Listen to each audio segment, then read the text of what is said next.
play with it. What's the name, baby? God, my name is Shonda. I do not want to be one of those. Oh, you Don't play with it. What's the name, baby?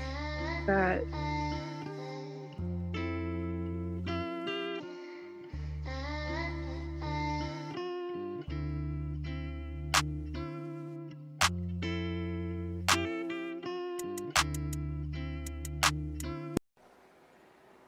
God, you're sick.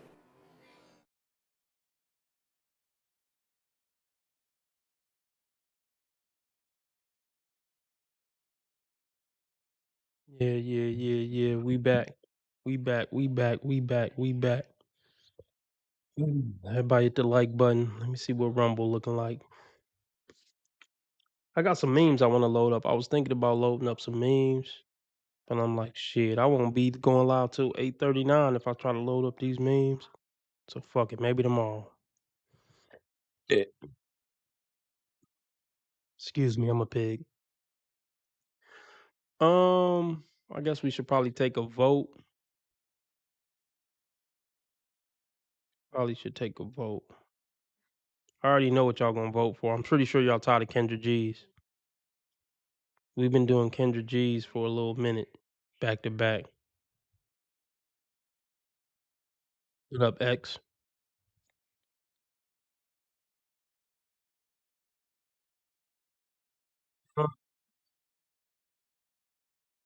I'm sure y'all probably want to do Pop the Balloon over another Kendra, so fuck it. Let's do it.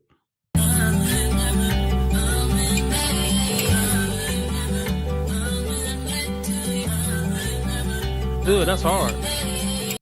Ugh, that loop right there, that'll be hard for a hip hop beat. Hold on.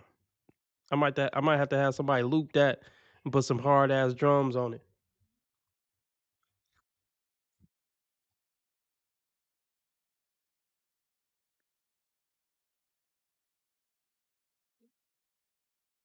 Run that back. Okay. Okay. Yeah. Uh-huh. Yeah.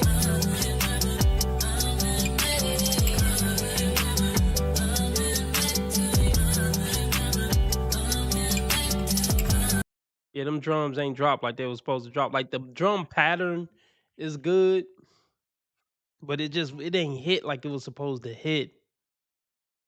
It needed to be boom, boom, boom. It needed to go harder than that. Hold on, I might have to have somebody just.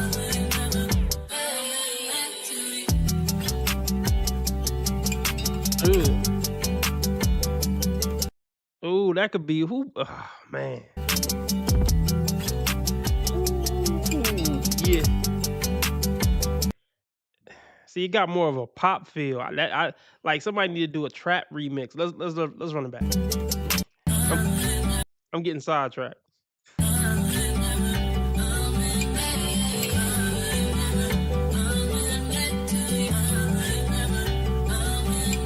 Yeah.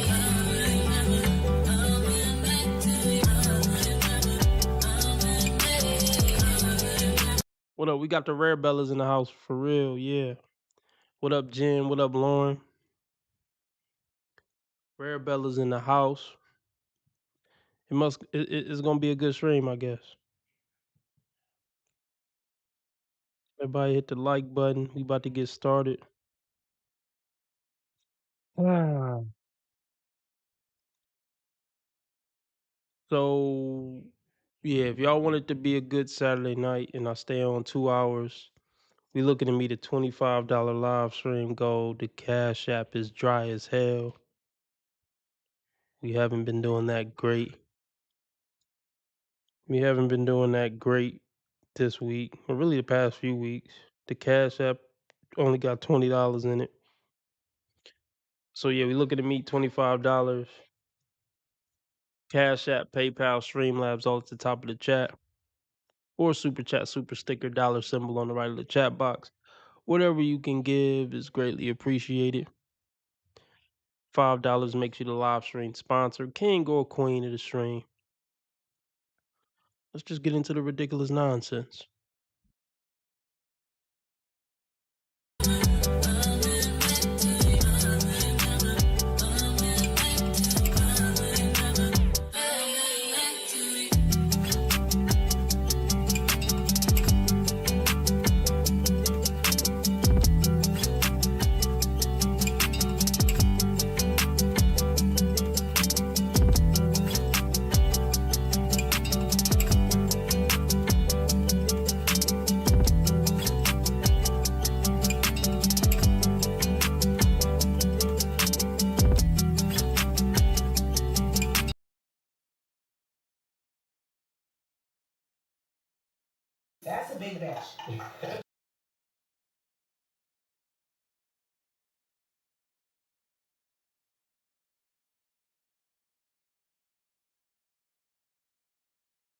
That's none of your business. I told you I was fat. Oh, okay. We don't play that shit on my channel.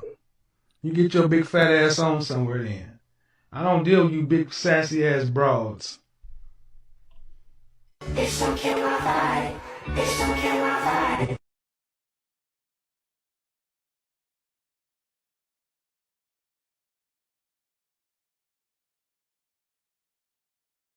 I gotta fix that one meme. This meme is crucial. Hold on, let me see if I can fix it mid. Like, it's this one meme. Hold on, it has to get fixed. It just has to get fixed, y'all. We can't continue on with the show until this meme get fixed.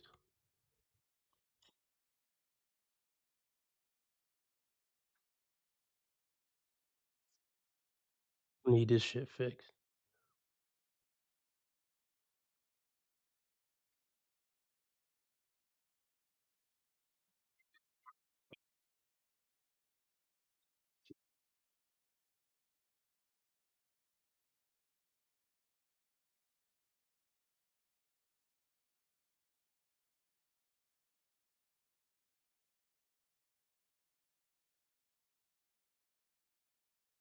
Damn, I don't see it. That's crucial. Hold on.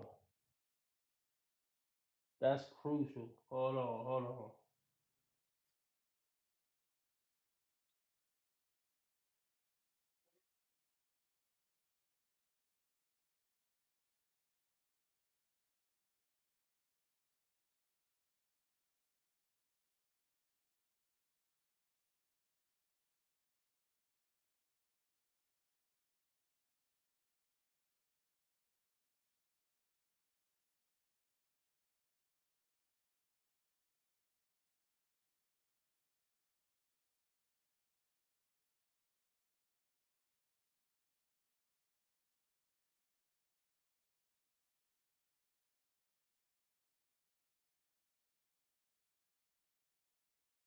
We can get this fixed.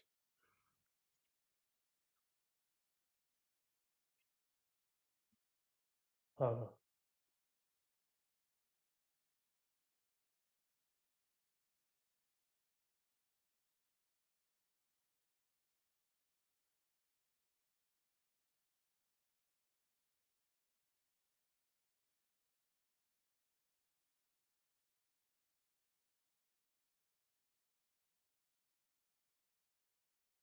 Y'all are big bitches. You are big. You are huge. You can knock me the fuck out. Me and my puppy. Bitch, you a big ass linebacker. You was a big bitch. You're huge. You're huge. Nothing scares you. I know you can fight. Bitch, you don't give scared of nobody. Like you give protected and respected. Y'all want to be small and cute so bad. Like y'all big assholes. Sit the fuck down. We gotta run that back for this lady. Hold on.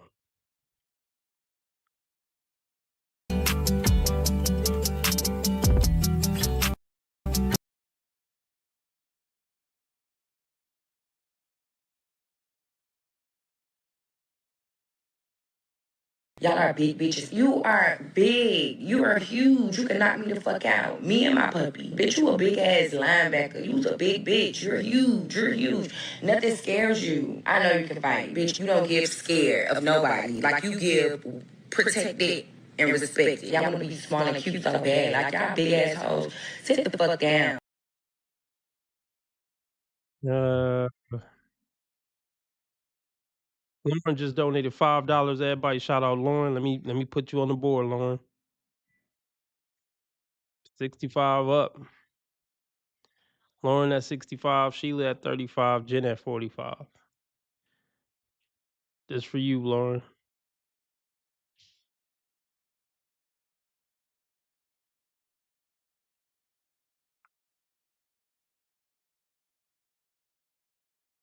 Get money, but I can't tell, ho. Yeah, you can fuck with me if you wanted to. 100 motherfuckers can't tell me nothing. Hey, bitch, I'm a problem, nobody solve it. You can keep hating, I'm popping regardless. Bro, can see this since first grade. I been that bitch. You got a girl, but it's cool, I ain't gon' tell her shit. You know niggas up bitches with money. You know niggas love bitches with money. You know niggas love bitches with money.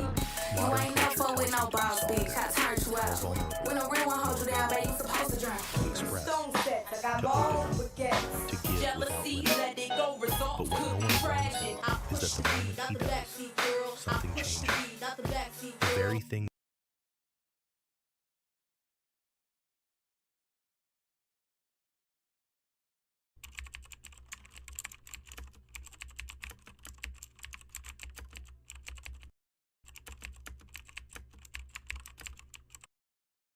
Okay, she promises peace, but trades in control. He seeks freedom, but sells his soul. Oh, y'all know what I say? Wait, hold on. Pause, pause, pause. Hold on, y'all. So let me say this real quick. Jen, did I miss a $5 donation? I'll take your word for it. I mean, I don't know. I lose track of this shit sometimes. So, Jen, are you saying you donated 5 last night and I forgot, or I probably acknowledged it at the time, but maybe I didn't add it to your count.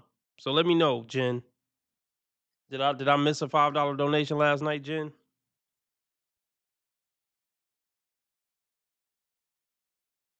Can somebody confirm or deny? I mean, I'll take your word for it, Jen. I just don't remember.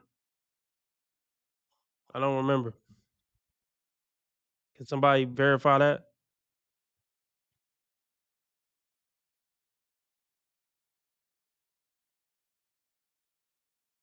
Uh oh yeah, that's right. Did I not count it? Okay.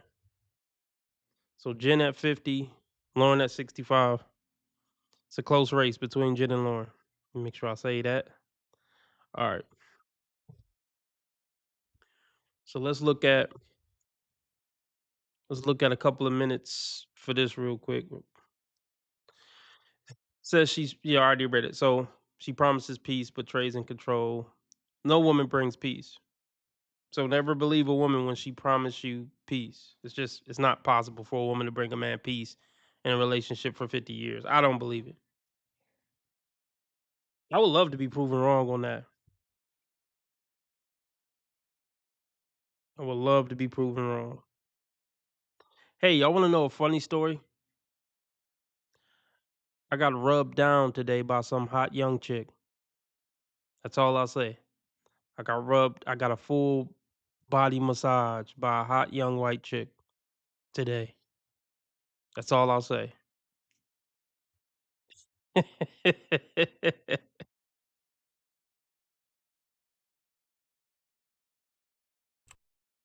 Modern culture tells him to be softer, more vulnerable, more available, to express, to open up, to give without limit. But what no one warns him is that the moment he does, something changes. The very things he offers, stability, affection, consistency, are no longer seen as gifts. They are assumed, expected, devalued. Schopenhauer knew this long before modern psychology tried to explain it. He saw what others refused to see, that relationships are not built on fairness or affection, but on silent negotiations of power and utility. Not what you feel, but what you're worth. Not who you are, but what you provide.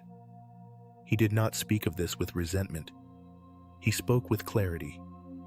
Women, he argued, are not cruel, but calculating, instinctively. You know, they can be cruel too. But I hear you. I hear you. All right, I'm gonna let this play. I'm gonna go get something to eat. I'll be right back. Nature has made them that way. And a man, unless he understands this truth, will live in confusion, always asking what he did wrong, always assuming the failure was his fault. But the truth is darker. It wasn't that you failed her. It's that you fulfilled your role. And once your usefulness ended, so did the illusion. This isn't a message designed to make you angry. It's designed to wake you up. Because the man who sees reality, no matter how painful, is stronger than the one who clings to lies. Schopenhauer did not promise comfort. He offered clarity. And it starts with seeing exactly how and why you're being used. Every interaction between a man and a woman carries a cost, even if no one speaks of it. Beneath the surface of charm, laughter, and shared moments, a silent exchange is taking place. It's not about love.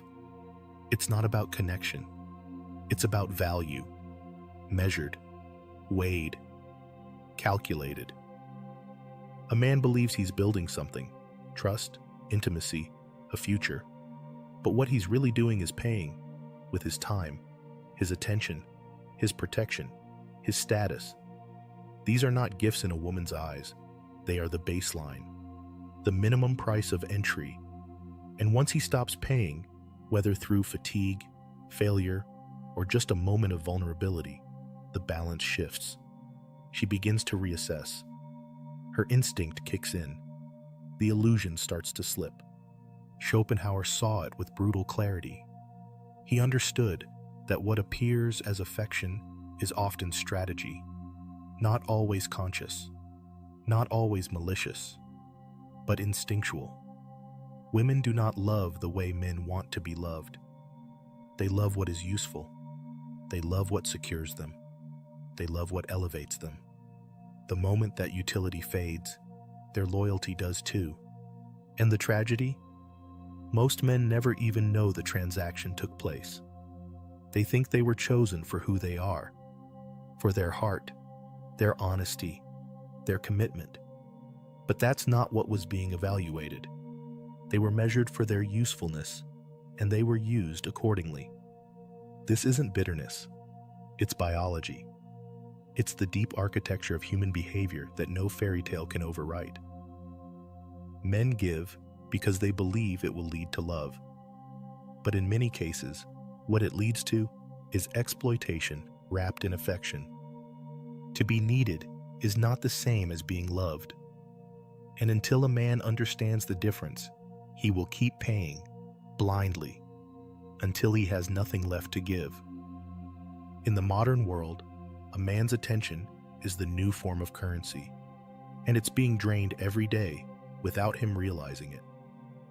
Not with force, but with smiles, glances, and subtle cues designed to extract value while giving nothing in return. A woman doesn't need to want you to want what you give. She only needs you to look, to chase, to offer your time and focus. That alone is a form of power. She doesn't have to sleep with you. She doesn't even have to like you. Your attention validates her. It reassures her value in the social market. It confirms she still has control. And as long as you're giving it freely, she has no reason to give anything back. You are already giving her what she needs. This is not a conscious plan. It's deeper than that. It's instinct. A survival strategy shaped by centuries of evolution. The woman who could attract attention without giving herself away gained power without risk. And in today's world of screens and endless connection, that dynamic is stronger than ever. Men are taught to pursue, to prove themselves, to keep showing up, texting, complimenting.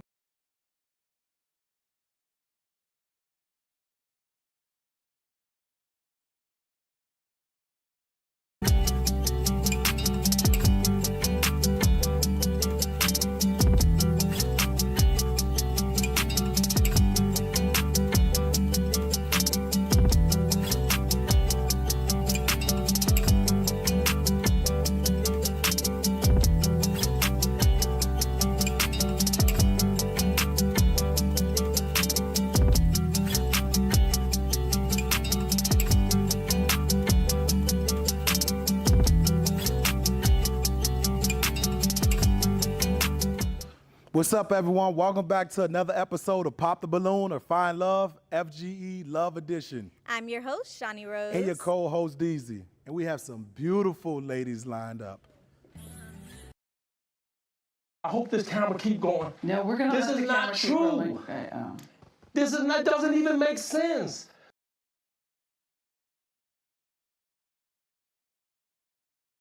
Because I be feeling like everybody lying. You lying.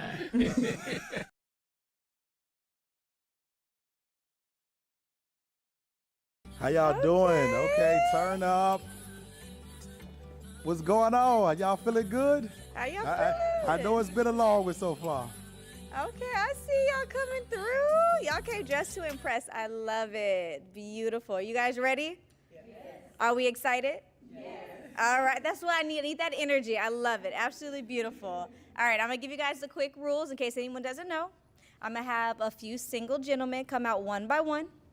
Now, if you like what you see, you like what you're hearing, do not pop your balloon, all right? Now, if you don't like what you see and you don't like what you're hearing, what we gonna do?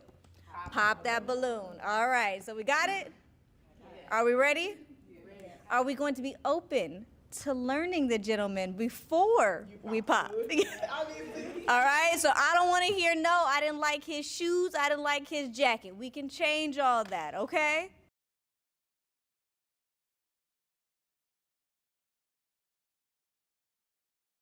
Like this one. They actually want people, they actually instructing people to give somebody a real chance. Okay, I respect this aspect of this version of Pop the Balloon.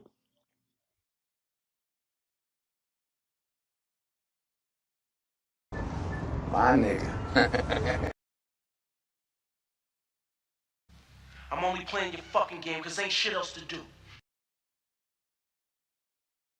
Whatever she went through. My nigga.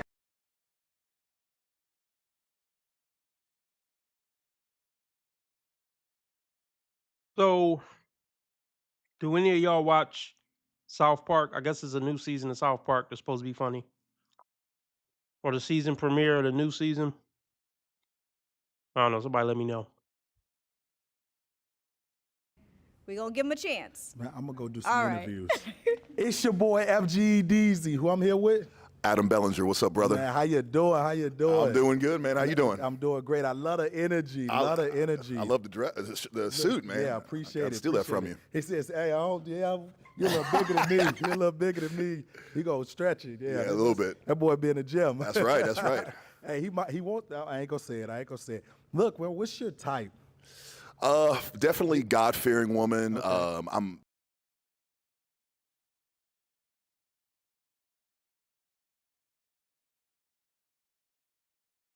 Here we go! Here the fuck we go! Here the fuck we go!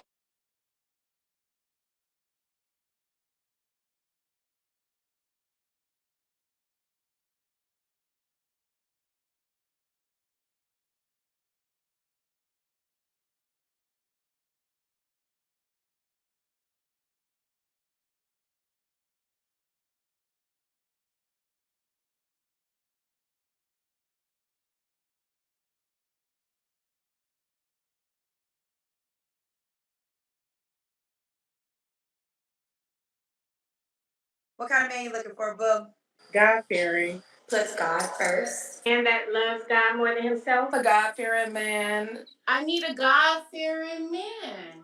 God-fearing, absolutely. He has to be God-fearing. God-fearing. I want a man. I'm saved. I'm not perfect, but I do want a man that honors God. God-fearing. He has to know God. Wait a damn minute. What?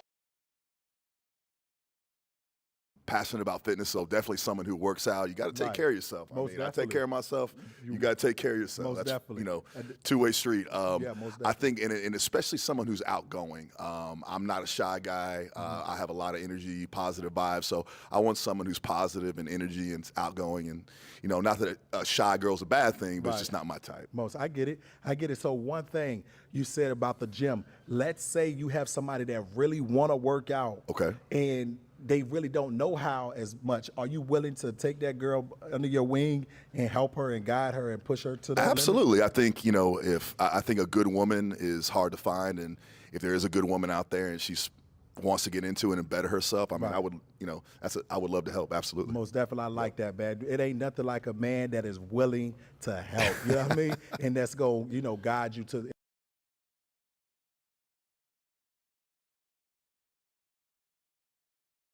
So, all right. So Spirit is calling him a simp. Why are you calling him a simp, Spirit? Um,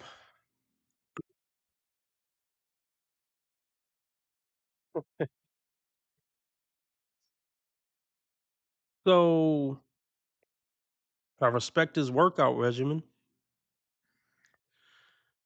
The thing about outgoing women are, I don't want no outgoing. I don't want no woman. I mean, I get it. Like a woman who can, come in, light up the room, and be social.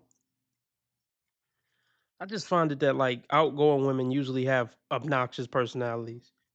It's a very small percentage of women who could pull off being outgoing but not being obnoxious. That's a small percentage of women.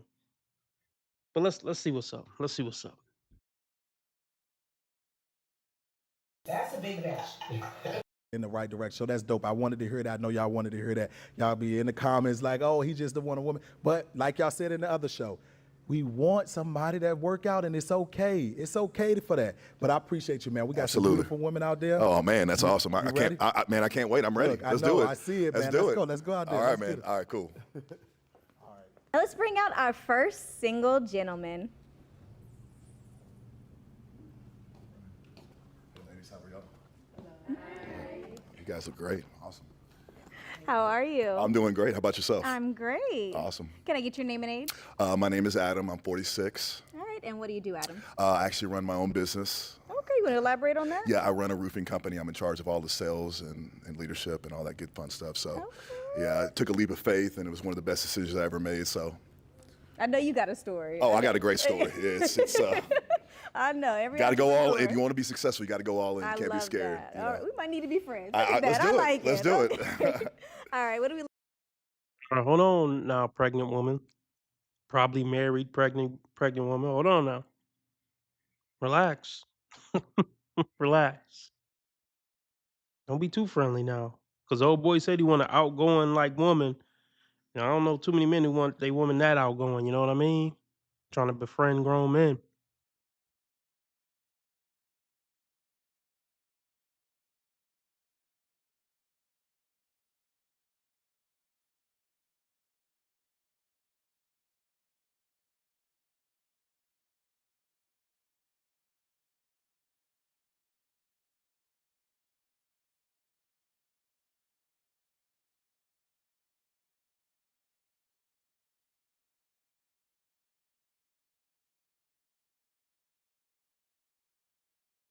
Looking for?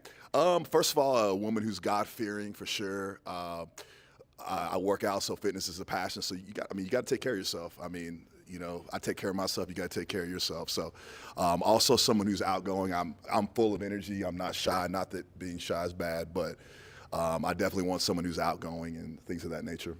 Okay, what about physically? Just someone that a woman who keeps herself together, dresses nice, love the heels, just has my mom makes fun of me. She calls me metrosexual because I like to look nice and shop. I have a shopping addiction, so.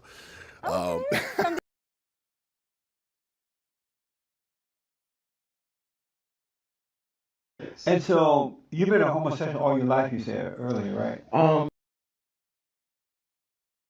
It's been no homo forever, and there's always gonna be no homo.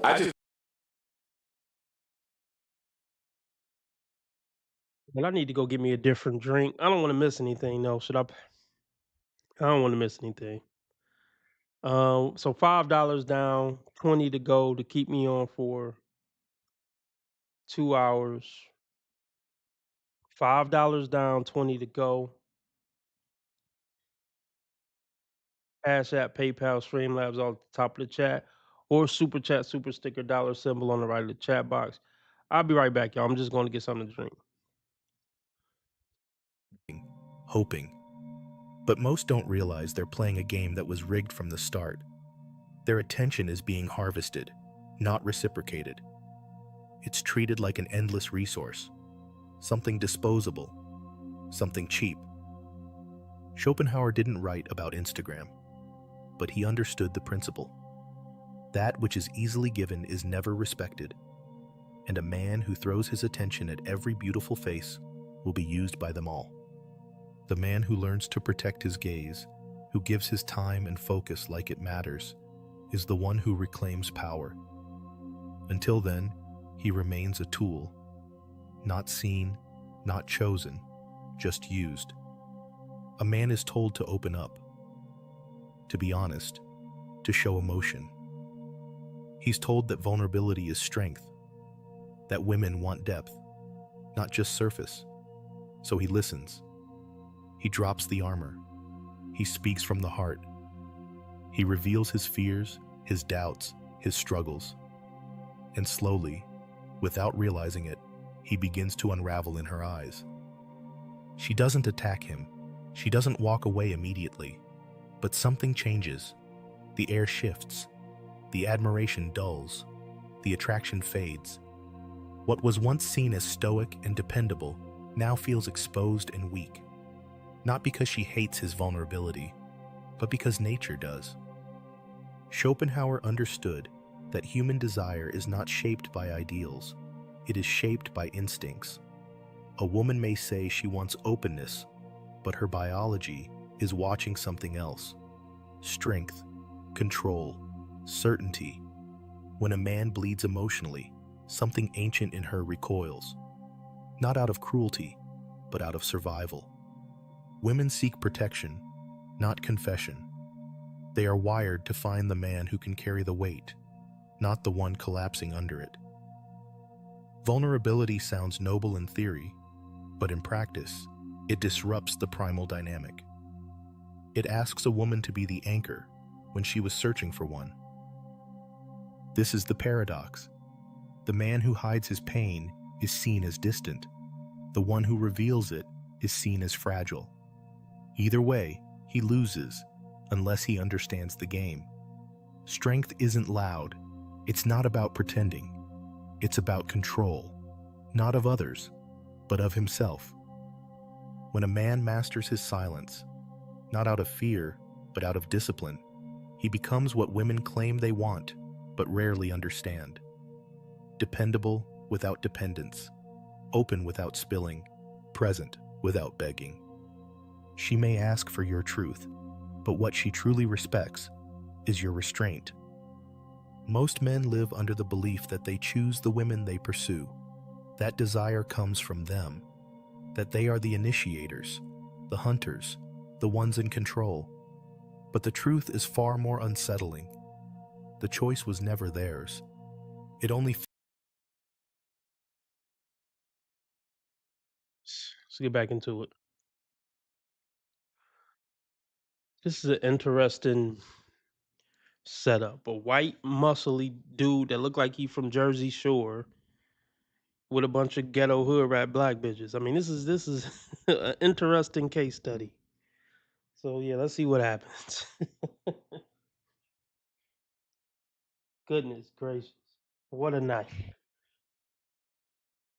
You can bond on with your woman. Yeah. So I mean, that could be good or bad depending on how you look at it. But I love that. It means matching outfits. Because you absolutely. know we gonna match every time we step out. So. Yeah, absolutely. All right. So do you have any children? No kids. Okay. How do you feel about a young lady who does have children? Oh, that's good. I come from a family with kids, so I'm good with kids. Do you want children? To this point, I could go either way. It all depends, like I like to travel, so I'm spontaneous. I like to do fun stuff. So, but at the same time, I like to, kids are, they're beautiful creatures. So, so it's kind of a little torn, but I could go either way. Your lady says, you know what? I don't think I want to have children. Let's just focus on us. You're okay with that? I'm okay with that. And if she says, you know what? I changed my mind. I think I want to have a little one. Well, how many times we changed our mind here now? I mean, you never know. When you fall deeper in love with someone, your mind can kind of shift a little bit. Absolutely. So you're okay with it? I'm okay with that. All right, so we're flexible. Yes, ma'am. All right. Well, we don't have any pop balloons. Oh, nice. So that means you got... All right, so we have one pop balloon. No worries. Come on. Okay. All right, babe. Can I get your name and age?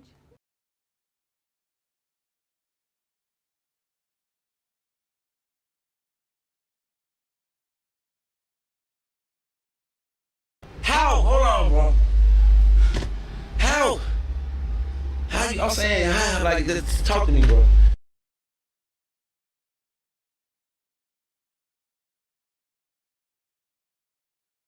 Blanche. I'm sorry. Blanche, and I'm 40. And what do you do? I do some of everything. Just transitioning from like one field to another field. And then also I'll be starting school Tuesday for my associates in look, for my associates, girl, look. We still trying to figure out what we doing for real? Because I'm nervous. I ain't been to school since 2010, like for IT. I'm more to IT, but this time I'm going to transfer over to the medical field, but I'll be doing paperwork instead of working with patients. All right. So why did you pop your balloon? When he said he liked the heels, I'm over here struggling. I can't do the heels.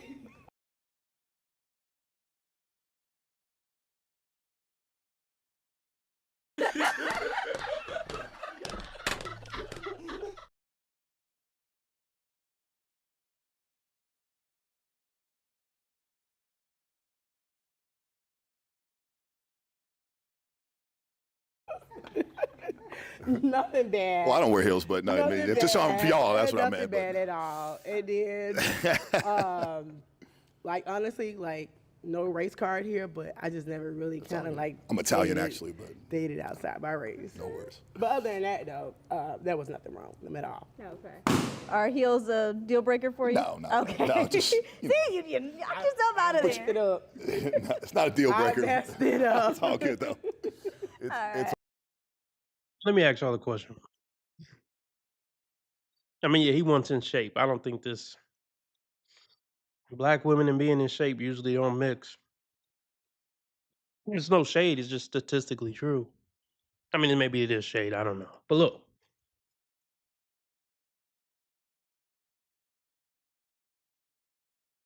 Okay, let me break something down. Where my black people at in the chat? Spirit, what race are you? I don't like Spirit. Can you clarify? Jen, are you white or are you something else? Jen and Spirit. I mean, it don't really matter, but I'm just curious. All right. If there's any black people in the chat, can you let yourself be known, or could you just say hi in the chat? Where my brothers and sisters at? I want to see something real quick. Hold on. Hold on. I just found something. Oh, never mind. It's sparkling water. Hold on. I thought I found. Y'all know that app Bobby approved? I thought I found a pop that was approved, but it's sparkling seltzer water.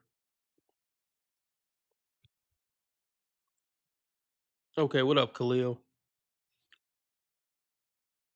You know what's kind of weird, Spirit? I don't know why I thought you were black. Okay, Khalil. All right, what up, Khalil? So maybe you could vouch for me on this. Um, damn, there's pretty much no pop that's Bobby approved. Do anybody know about Bobby approved? Oh, Khalil. Well, I guess that's a black name, yeah. Cause I don't know any white Khalils. Yeah, there's no. Do y'all know about Bobby approved?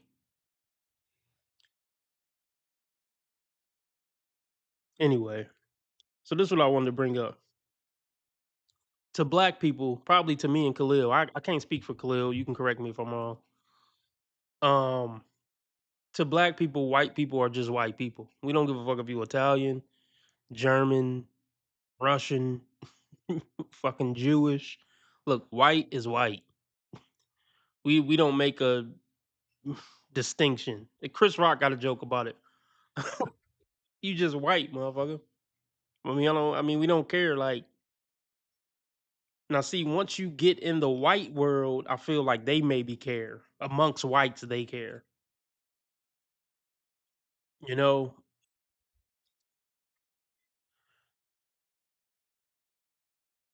So yeah, the whole Italian distinction, it really doesn't matter to us black people. Most of us black people, I feel like, don't really care if you Italian, German, Russian, whatever the fuck, Jewish, fucking Irish, just white is white. Or is that just me or the people I grew up with? Khalil, let me know something. all good, yes, ma'am. Is she someone that's your type? Probably not. She's really sweet and really like the nose ring, but Thank I you. probably wouldn't. I would say probably not my type now. All right. So we did have one more pop balloon down here. Let's go check it out. Okay. All right, beautiful. Can I get your name and age? I'm Shine. I'm 33. And what do you do? I am a singer, songwriter, and a performing artist. All right, and you had your balloon and pop for a little while, so let's start there. What happened? Well, I also have a business and entrepreneurship background, and as I was thinking about it, all the conversation in my head with you would just be about business, and I have a real passion for that. So I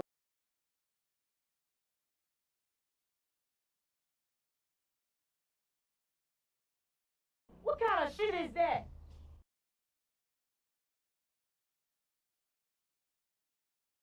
Is this camera on me? Yes, it's on. That's stupid. Use your common sense.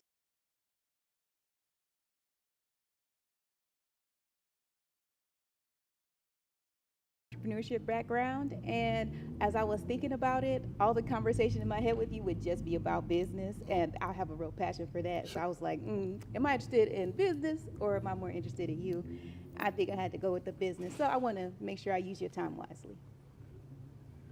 Is she someone that's your type? I like the you're goal driven, but I would probably say no. Yeah.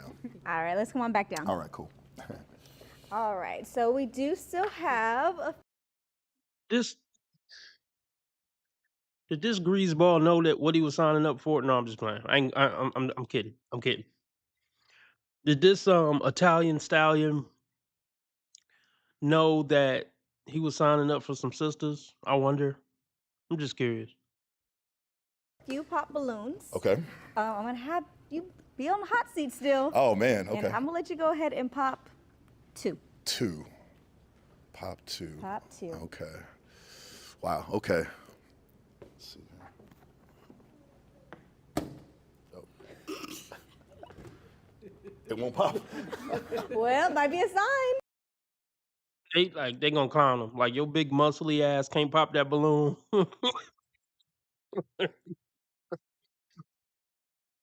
See, the bros would roast him out. Yeah, y'all know I don't really believe in roasting, even though I kind of roast a little bit on my show. But you know, you know what? Let me stop smacking in y'all ear. But let's look up this real quick because I'm drinking something that got this in it, and I'm sure I'm killing myself. What the fuck? Multiple people have been stabbed at a Walmart in Michigan, and a suspect is in custody. Got to keep that thing on you when you go to Walmart.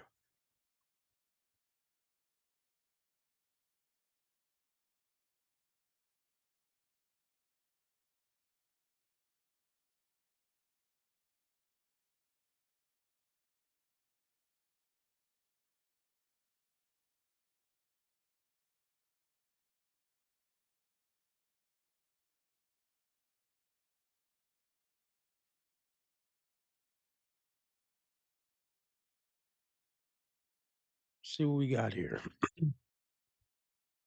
Potassium benzoate, whatever. Potassium B is a white odorless powder that is obtained by combining benzoic acid and potassium salt under heat. Benzoic acid is a compound naturally found in plants, animals, and fermented products, originally derived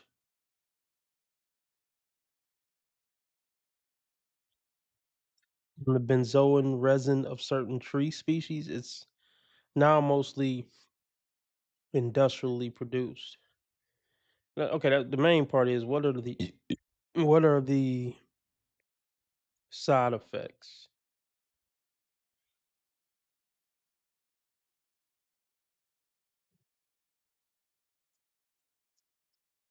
Because in the United States,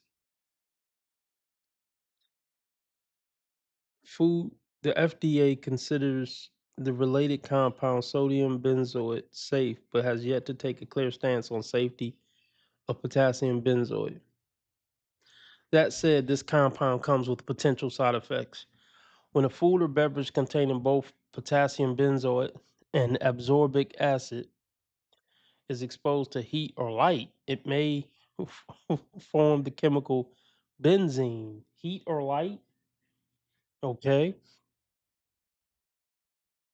Benzene containing foods may cause hives or severe allergic reactions, especially with yada yada. Environmental exposure to benzene from factors, motor vehicles, yada, yada, cigarette smoke is linked to an increased risk of cancer. Okay. Okay. Let's see. Environmental exposure to benzene from factors like motor vehicles, pollution, or cigarette smoke is also linked to an increased risk of cancer. However, more research is needed to determine whether ingesting small amounts carries the same health risks.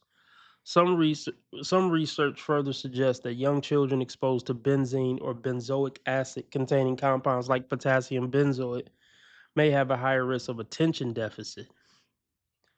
However, more studies are needed. Hmm.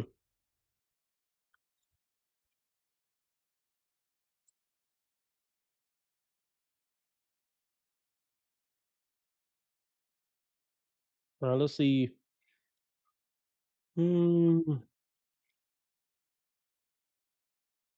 See what else I can find. I mean, this is really getting sidetracked, but they're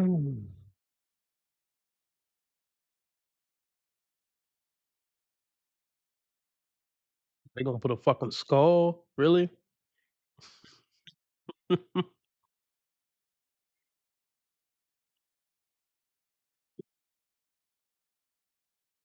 Damn, leukemia. I mean, I don't care about the hyperactivity, liver aggravation, whatever. Parkinson disease. Oh my god. Hold on. The relationship between potassium benzoate and Parkinson disease is not a well established. Is not as well established. However, some studies have suggested that sodium benzoate, a closely related compound, may have a positive effect on Parkinson's disease patients by inducing functional improvement. So, okay, it helps Parkinson's disease.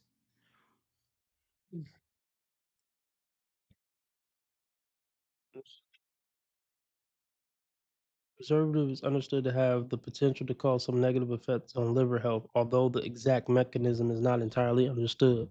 Studies have shown that both potassium benzoate and its close relative sodium benzoate can contribute to the activation of inflammatory pathways in liver tissue. Whatever. I guess I ain't gonna worry about it. But look, y'all said, bro, juicing. How can you tell the difference between a juice body and a natty body? I mean, whatever. Let's continue. It's funny that he can't pop it. It might be. There you go. You say one more, right? One more. Oh, man. Wow. All right, I'm gonna meet you right over there. Let's start right here, okay? All right, lovely. Can I get your name and age? My name is Manisha, and I'm 46. And what do you do? I'm an entrepreneur. I own my own tax business, and I'm a certified personal trainer. Okay. And why did you keep your balloon unpopped? I just wanted to hear what he had to say. And he has very pretty teeth. I'm a sucker for teeth, so I just wanted to hear you out a little bit. Thank you so much. I appreciate that. And why did you pop her balloon? It's just there's obviously some really beautiful ladies, so it's just I just had to make a decision. So, but she's very sweet and very beautiful as well, and I appreciate the compliment. That's awesome. Thank you. All right, let's come on down to this one. See, he's carrying himself like a class act, and I'm very impressed with that so far. I just said that. See, if y'all haven't figured it out by now, that's like the only thing that I'm impressed with when it comes to guys. Like dudes who really carry themselves like classy, sophisticated gentlemen. Everything else is fuck shit. All right, lovely. Can I get your name and age? My name is Bianca, and I am 48. And what do you do? I am also a fitness coach and personal trainer.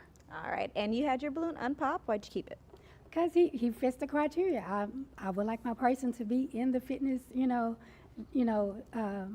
the fitness realm. It's hard to be a fitness coach trying to find your person, and I am a nutrition coach as well. So, you seem like a person I'll be able to cook for as well. We'll be on the same wavelength, work out. So, all of the above. So tough decisions though, right? You know what I'm saying? How you feel about that now? 'Cause I, you popped. yeah, right. No, I got you. Yeah, you got to make a tough decision. This is part of life, right? Yep. So why'd you pop her balloon? I just, like I said, just some beautiful women out here, and I just had to make a tough decision. But, but I love her passion. That's awesome, and the fact that you can cook is, you know, they say through a man's heart is food. So that's always, yeah. There you go.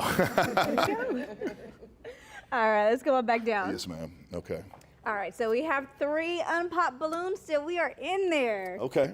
So now, it's the fun part. Oh man. You get to ask a question. Oh, I love questions. Yes. Okay. So what you got for them? Okay, I'm going to ask a very broad question. There's no right or wrong answers. Just kind of see where your head's at. So, what are 1 or 2 things that either of y'all that are important to you to bring into the relationship? But at the same time, what are 1 or 2 things for me that are important to you as well? All right, ladies, you ready? Come on. Okay. All right, beautiful. Can I get your name and age? Jasmine, 30. And what do you do? I am a confirmation analyst for oil and gas brokerage. All right, and go ahead and answer his question. I would say the first 2 things that I would be seeking in a partner is mindfulness and patience. Okay. And then in terms of what I can give, I would say it's kind of tricky. That's me. What are important to you? Like, what are some things that are like important to you that you feel that your man that's important that you would give to your man, or present to your man? Honesty. Okay. And overall respect across the board. Okay. That can be with our ways of communicating. It can be respect for each other's family. It could be respect for what we do. I'm bored. I can't take any more. If y'all want, damn, how long is this segment? I don't know. Y'all let me know. I'm kind of over it. So y'all let me know. Y'all can voice your opinion if you really want me to go over some more of that. But I'm kind of over it.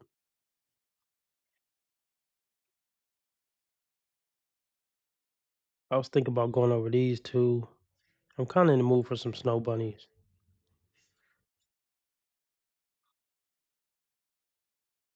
When did this come out? July 25th? Probably drop one today, too. Yep, he did. Hey, what's up, everyone?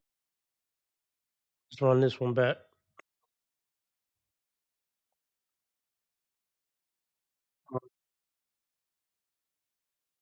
Oh, shit. We already an hour in. All right. See you later, Lauren. Thanks for the donation. Yeah, thanks for the donation.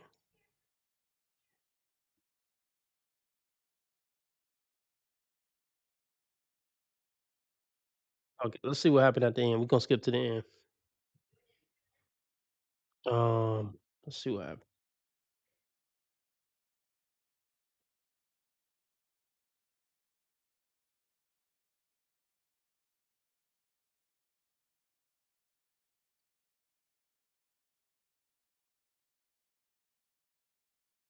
I just had to, make a decision. I mean, she is very beautiful. I love her personality.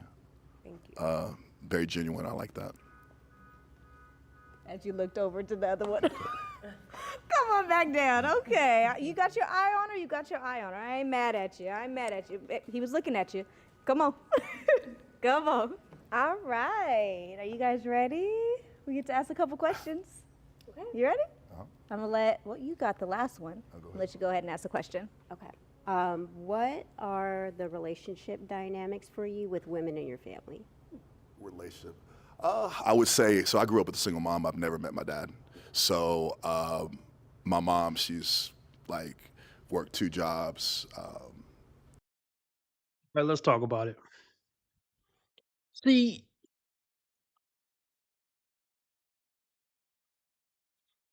I want to be sensitive. I grew up with a single mom. I never met my dad.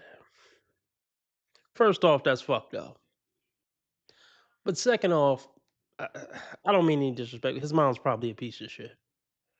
Respectfully, if you never met your dad, I mean, people always talk about, oh, the dad was a piece of shit. Because no, like, well, no, even if it's true, the mom's a piece of shit too. That she let a motherfucker who either was on drugs or went to jail or was just a piece of shit. Like, the only exception is if she was raped, and that's not usually the case. So that's not what I'm gonna assume. So single mothers are usually, especially it's a situation where he never met his dad. Yeah, that woman's probably a piece of shit. There's a really, really, really high chance that she was a piece of shit. Maybe she grew and changed and became a better person or whatever, but at some point, that woman was a complete piece of shit. With all due respect, of course.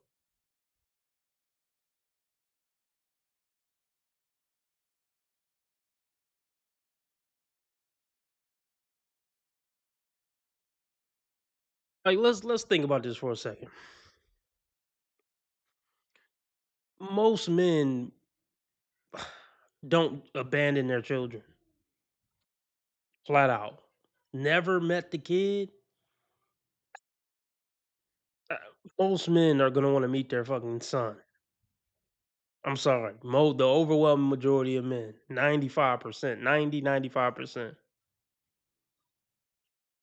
So she was either a piece of shit and purposely kept the kid away from him, or he was a huge piece of shit. Either way, the woman's a piece of shit for letting a piece of shit like that nut in her, or she did some scammy shit to where he never met this kid. Either way, the woman's bad.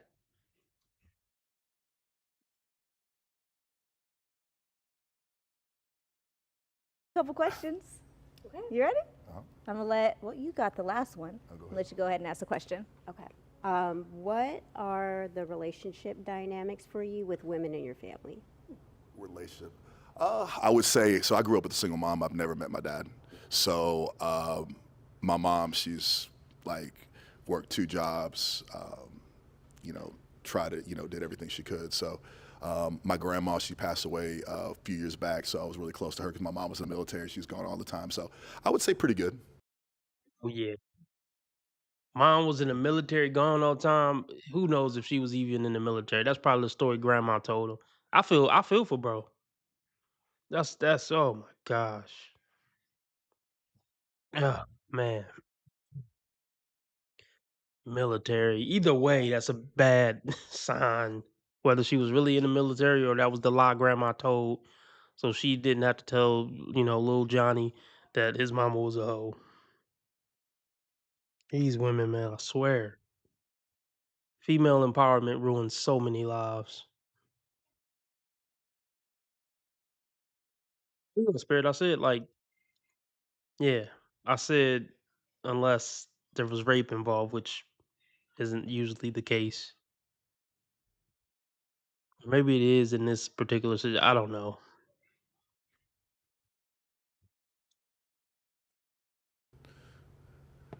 So I didn't really have much of a, like I said, I never met my father. So I'm raised by women. So learned a lot. And I know you mentioned that you're of Italian heritage. What part of Italy? I'm curious. Naples. Oh, okay. Naples, Italy. Okay. I'm trying to think of anything else. Well, let him go ahead and get one. Go and think of one. Okay. What's your question for? In the next 5 years, where do you see yourself? So, I have a list of things Okay. that I want to accomplish for myself. I want to be a property owner in Seattle. That's where I'm from. It rains there. Yeah. And see, there's a misconception about that because it rains a lot, but not as much as people think. So, yeah, I do come from an area where it is very cloudy and cold most of the year, but I didn't let it affect my mood. So, but in terms of goals, I do want to be a property owner in Seattle. I currently am in the oil and gas industry. I'm not sure where that will take me. I do have a goal board for myself in terms of what I want to do next. I still consider myself pretty young, so I'm trying to figure something out. And then I would also say in 5 years, I do eventually want kids. I don't have any kids right now, but I'm also not in a rush to do that. I do want to travel more and have more life experiences for myself before I open up that chapter book. I don't know how old she is, but I mean, she might be somewhere in her 20s. She might be 28 or something. If a woman is 28, talking about I don't want to have kids in the next 5 years because I still want to live and do me because I'm fairly young. Nah, hell no. You have any more questions for him? All right. You have any more? I don't. I'm good. All right. So it's my turn. All right. Are we popping it? Are we locking in? I'm gonna have to pop it. Why does that not surprise me?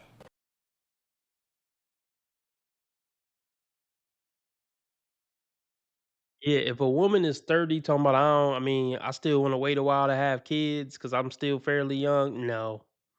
No, no, no, no. How many years of selfishness do you need? It just these women aren't mother material. Any woman who wasn't willing to have kids in her 20s, it's just a red flag to me. I get it if it didn't happen, but like if she wouldn't even have been willing to have kids in her 20s, even if she met her ideal guy, like that's a red flag to me. But I get that it may have been it may have been a match with these two since he didn't care about having kids. But of course you pop, bitch. Of course. Nobody's ever good enough for these train wrecks, right?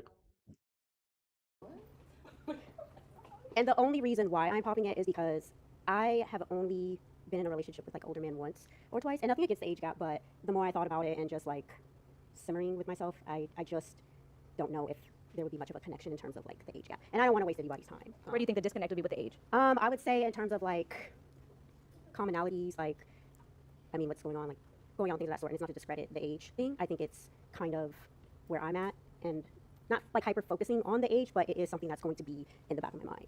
Okay. Awesome. How you feel? That's good. I was just about to right. Okay. Absolutely. All right. You 30. This is your age range. Like, oh my gosh, they don't get it, bro.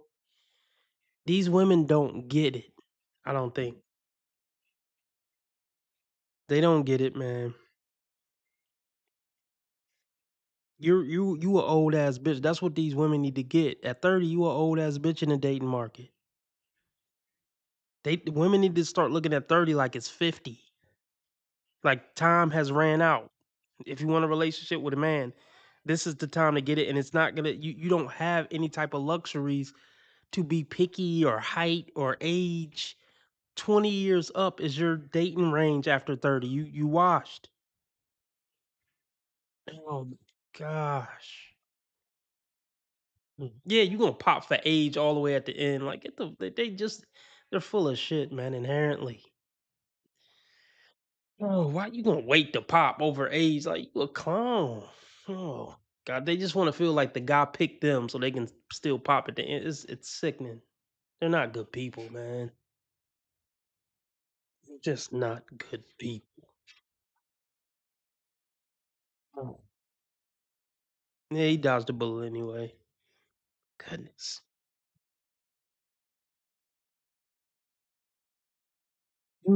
Trying to see what I want to do. Am I getting tired? Yeah.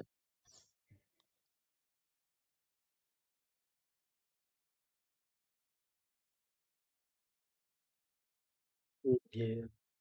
Hello, ladies. How are you guys doing? What is your name and what's your age?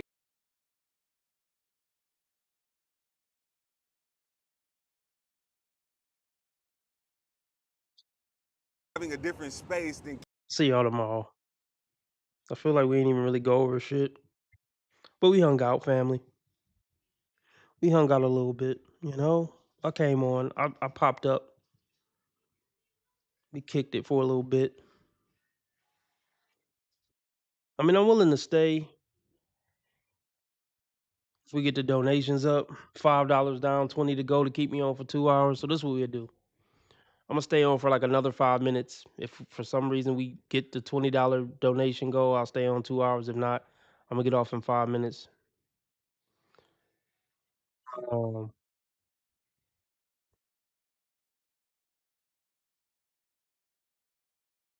yeah. So let's check bro out. Let's check bro out real quick.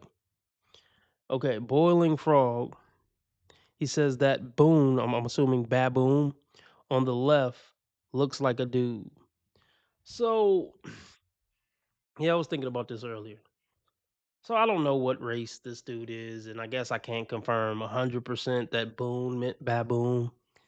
But these are the lowest IQ white men in America. It's just funny, like the white men who are obsessed with nigger this, nigger that, black people are monkeys. Like, you're a fucking moron. It's not even, you're just really fucking stupid. To the point where it's not even offensive. It's just like, you're a retard. It's kind of like when a retard calls you a duty head. It's just like, you don't really get offended. Just like, that's retarded. So, these white men white men and women who are obsessed with like talking shit about black people, it just, it's very unbecoming, and it shows that you're not this superior being that you think you are. Because if you were, it would just be beneath you to even talk about the niggers, right? You wouldn't even waste your breath if you were so superior. But these motherfuckers are super pressed and obsessed. They're in every comment section talking about black people. It's like, move on with your life. Like, even if everything bad everybody says about black people are true, okay, cool. Now move on. They can't move on because they're fucking obsessed. And it's fucking pathetic.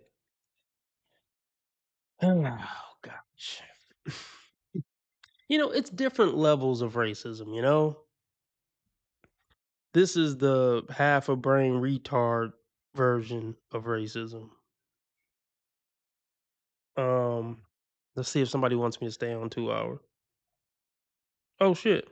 Buzzer beater from half court. So Khalil just hit the buzzer beater from half court, and we are on for 2 hours now. So yeah, let me give you this, and everybody shout out Khalil because he's the reason we staying on 2 hours. That's a hard nigga. It's the happiest day of my life, is what I'm saying.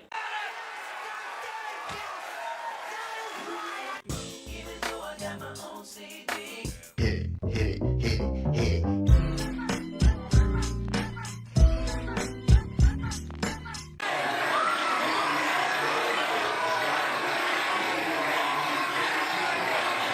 You a gangster now. I'm winning any motherfucker where I can't lose.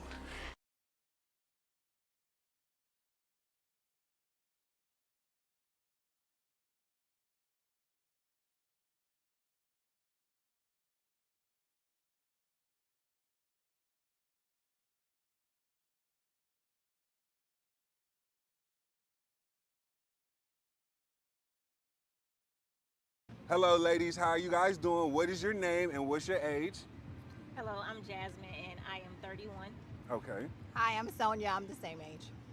Okay. Nice to meet Kidding, you guys. I'm 40. You 40? Yes. No way. You lying.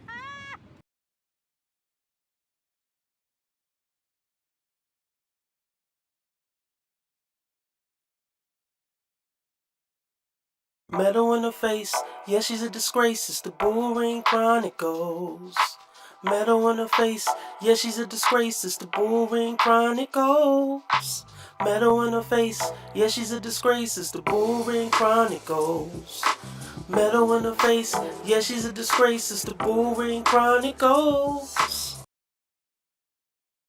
Now this is what okay. Her outfit is awkward. Is it just because she's sitting down? It's just too much going. It doesn't look comfortable. She looks like she's stuffing a bunch of rolls. I mean, she's not fat, but it's like rolls coming out of everywhere. But anyway, this is what I want to start with.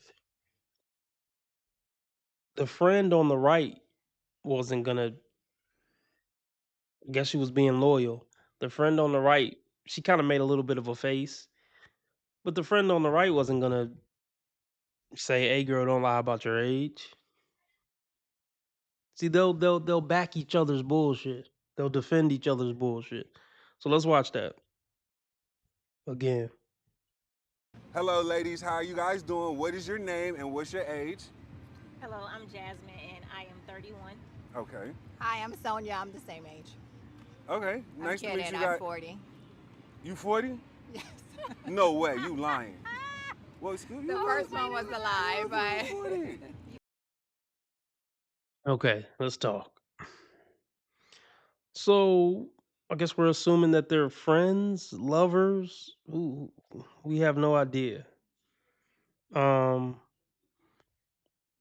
is it weird that a 40-year-old is hanging out with a 31-year-old? It's a pretty big age gap. They weren't even in high school. They weren't. No, they weren't even in the. Hold on, they are two. So wait, let's see, ninth, 10th, 11th, 12th. So like they're like 9 years apart. So yeah, y'all let me know what you think. Khalil says he physically recoil when I see a over 30s broad. I mean, can you tell that these chicks are over? I mean, I always say the youthful look kind of goes away at 22, 23 for a lot of women. I mean, some women could be 25, 26 and still look 21, 22. But I guess the point that I'm trying to make is, let me put it like this without sounding like a creep. The youthful look is like from 16 to 22, 23. So once a woman doesn't look at least 23, the youthful look is over. But Khalil says you can tell if a woman is over 30 by the attitude. Yeah, I mean, yeah.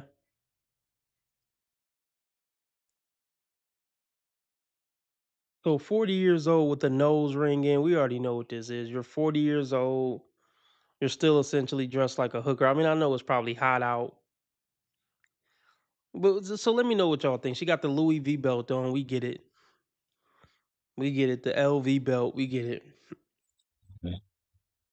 But how much is a Louis V belt? Let's look it up. We ain't doing shit else. We chilling. Oh fuck. We chilling. We on 2 hours tonight. Thanks to Khalil. Girls in the last year, all of them are just bad. Oh no, it's got to be me, huh? Yeah, that's my thing. It's got to be me, huh? It's cool. But yeah, I really appreciate you guys. Thank you for your time. I'm sorry it turned out longer than it should have been. No, it's fine. Because usually it's only 5-6 minutes. But you messed with us, we probably would have kept going. But we're a team. Nah, I really appreciate it. Thank you guys so much. I Look up a believe Louis that it belt. I don't think I would buy a Louis belt. We're gonna see what they talking about. This dude get to, let's see, even if they look youthful, you can see that they aren't young. I mean, yeah, you could, yeah, sometimes. All right. Uh-oh. What is this? Archaeologists found 115,000-year-old human footprints where they shouldn't be. Interesting. All right.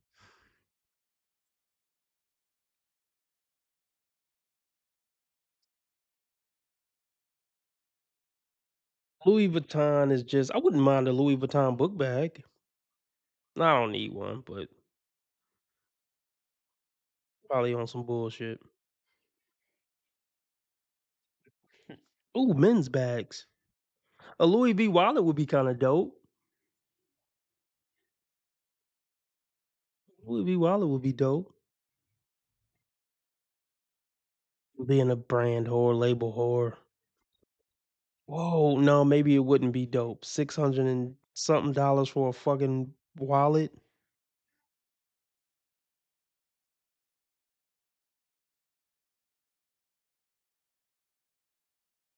Mm, that's crazy. I mean, yeah, this for people with money like that, man. I don't see how you can justify pocket organizer. It's kind of cool though, but shit, $100 on a little.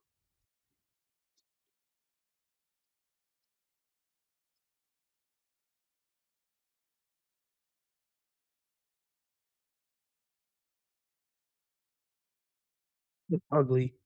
I was just gonna plain one. That one look kind of ugly. Yeah, that's ugly as fuck. They gotta have a better looking one than that. If I'm gonna drop 500 on the,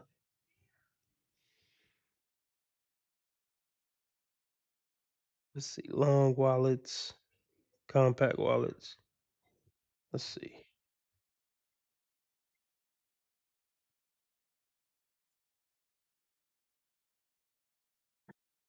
See, I know a couple people who would actually clown me for. Well, y'all could clown me. I mean, if y'all knew me in real life, you could clown me for having a fucking Louis V, a Louis V wallet. I'm not seeing anyone I love. Let's see.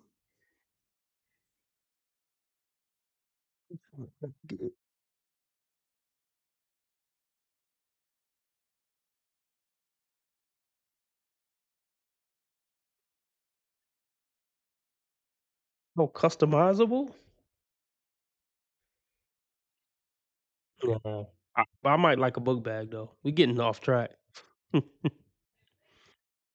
uh, Bags and wallets. Check out the men's bags.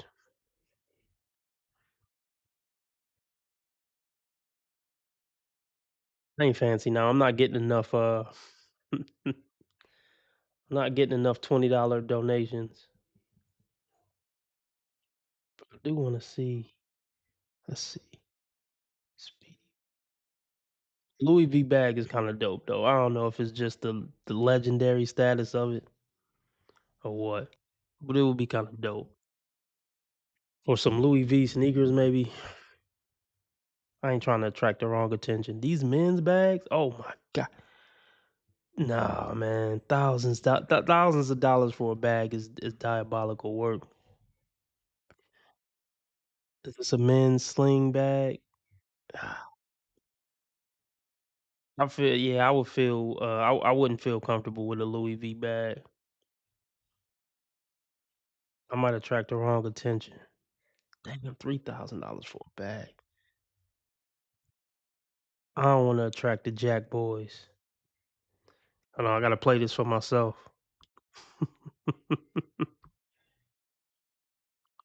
Oh, you fancy, huh? Oh, you fancy, huh? You fancy, huh? Oh, you fancy, huh? But that's a purse. Hold on. That can't be for men, or is it? I mean, I guess it's like a briefcase.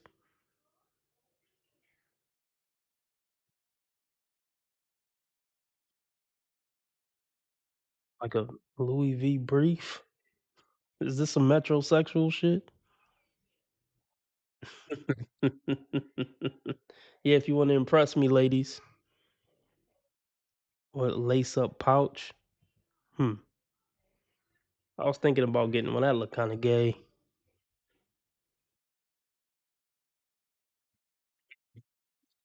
Where the book bags at? We really off track, y'all. But oh, here we go. Backpacks. Already $3,000 bag.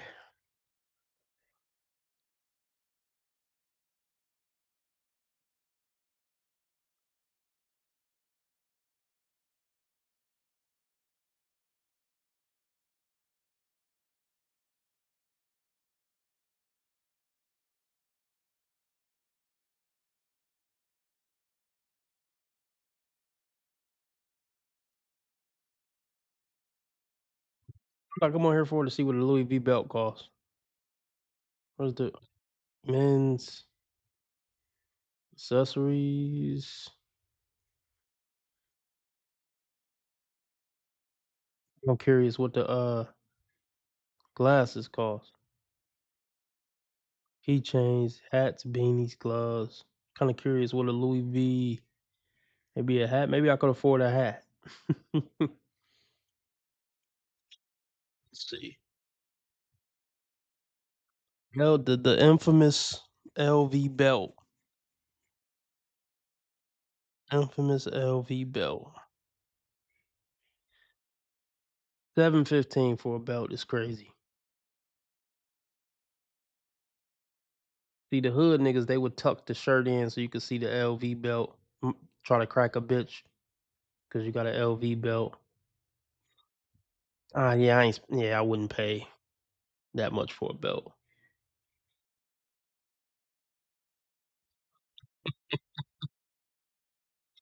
King Pix is like, I just joined this. I just joined the stream. Why the hell are we browsing LV belts? That's a good question, King Pix. You never know where my streams are gonna go, man.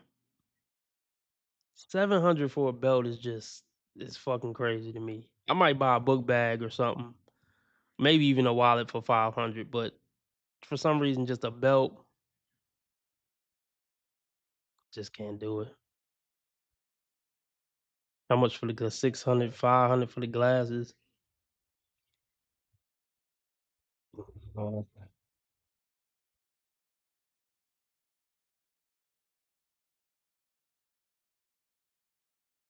I'm trying to see some I would actually buy.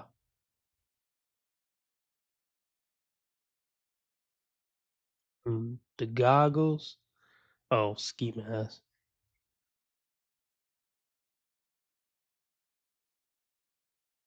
$1,000 glasses. Diabolical. Absolutely diabolical. Where the classic like LV glasses?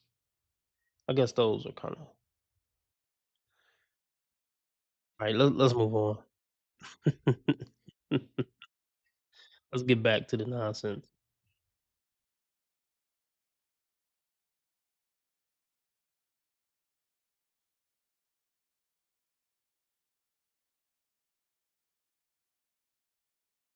Hello, ladies. How are you guys doing? What is your name and what's your age? Hello, I'm Jasmine, and I am 31. Okay. Hi, I'm Sonia. I'm the same age. Okay. Nice to I'm meet kidding. you I'm guys. 40. You 40? Yes. No way. You lying.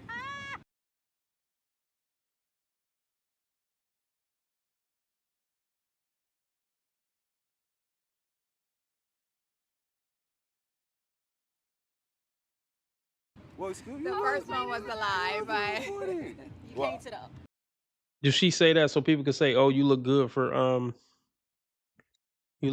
40"? They love to play them age games. Hold on, we getting sidetracked again. 40 and 31, RIP.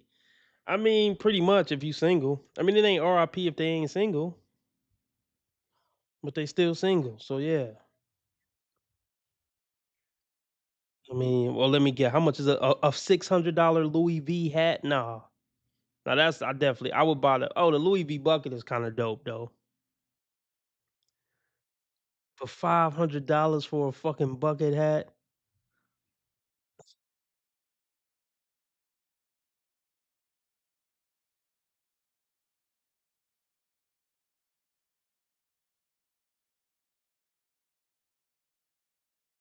that's diabolical.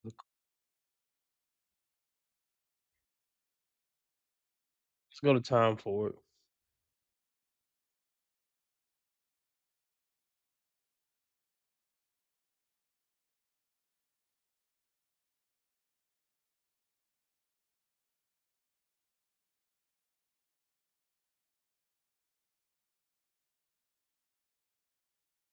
How much they want? Oh shit, 500. Yeah, y'all. I don't get enough $25 donations for this to be in my price range.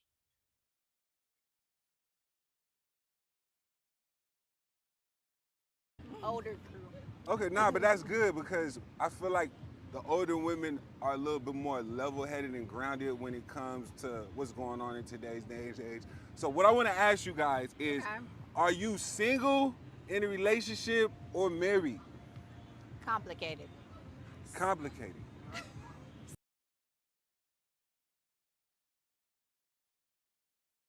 It's just something about that rubs me the wrong way. Complicated at 40. It's complicated at 40 years old. I mean, yeah, she's getting dicked down by some dude who don't want to commit, but he'll happily dick down brown sugar. Oh my! Think about. Can you imagine being 40 years old talking about it's complicated? even as a 40-year-old man, I don't want to hear it's complicated. Just say I'm a forever bachelor or I'm with a woman or something. But complicated at 40 is crazy work for a man or a woman.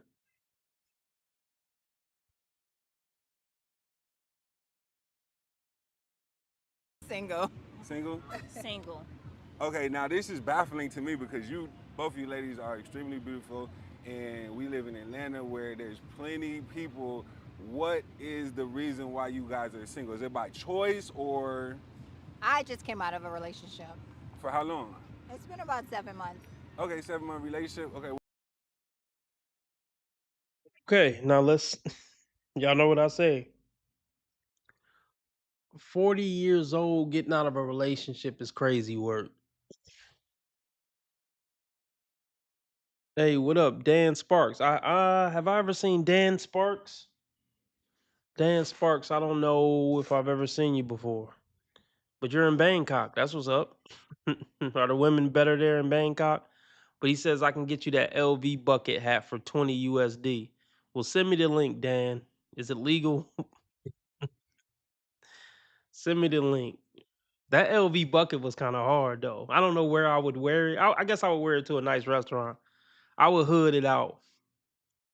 See, the thing about black people, see, we gonna put our own twist to shit.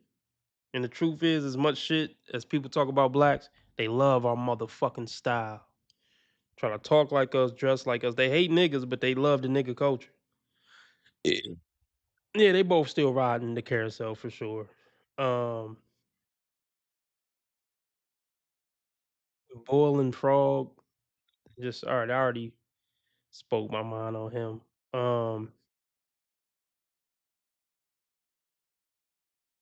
Okay, that's what's up, Dan. Dan is retired Marine.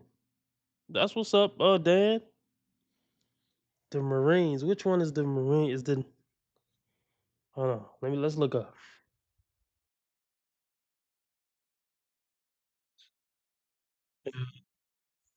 See. How long have you been? Oh, okay, that's what's up. Dan says he watches me all the time. I appreciate it, man. See, I got the Marines in the house. See, it's an honor, Dan. Let's see the Marines.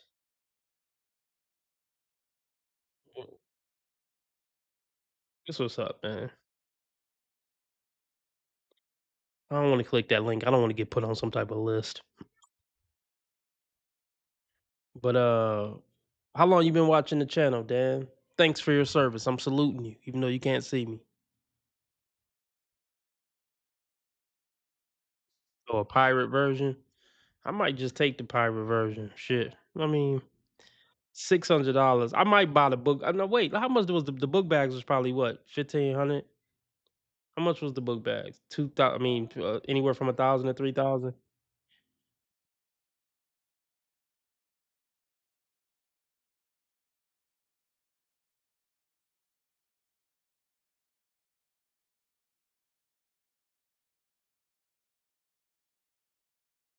I guess they ain't racist, right?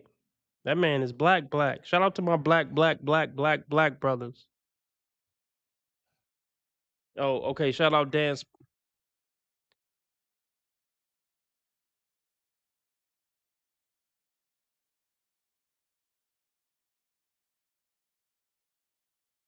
Okay, I'll be right back. I'll be right back. Everyone, I hope you're all having a wonderful day or night, but for now, let's get into the video. How many marriages would be transformed by this one simple truth? This secret goes completely against what the mainstream says, and it was taught by the most famous person in the world. Have you ever said something like, I would respect my husband more if he showed me more affection and appreciation for what I do? That's the mistake every couple makes. That is not how it works. You have to do the opposite. Men, you have to switch your mindset to think, I would sacrifice my life for my wife even if she didn't deserve it. I will cherish and love her even if I get nothing in return. Serving your husband or wife even before they deserve it. Imagine if Jesus said, I'll only sacrifice myself if they accept me first. Humanity would have never had the chance to reconnect with God, but he still came knowing that so many people would reject him. This is how you serve your partner unconditionally. And when both the husband and wife are committed to this, that's when they unlock the secret to having a thriving relationship that also aligns with God's kingdom principles. Share this if you want to see more thriving relationships in the world. That is by far the dumbest thing I've heard in a while. Those are not thriving relationships. Those are one-sided relationships. With the risk of offending Christians everywhere, if Jesus came down today, I'm pretty sure he would say, yeah, I'm not doing this. See, I'm not extremely religious, but I think I am a good person. I mean, not really, but if I was really trying to be. But even still, every time I find money on the street, I ask myself, what would Jesus do? And I'll hurry up and turn that money into wine. And now that every Christian hates me, let's go back to the video. I would sacrifice my life for my wife, absolutely. I would sacrifice my life if she doesn't deserve it? I don't think so. I would cherish and love her even if I don't get anything in return. What is there to love and cherish? Somebody laying next to you at night? I don't know what, I made this long enough time to end it. Maybe I am looking at this the wrong way, but it does feel like one is benefiting from that marriage while the other one is just taken for granted. Men, what's something a woman can casually say that instantly lets you know you're not dating or marrying her?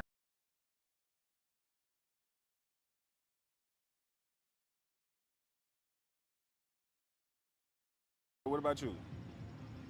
You. Why are you That's single? That's your response? Yes, that's my response. No, I'm just asking you why you single.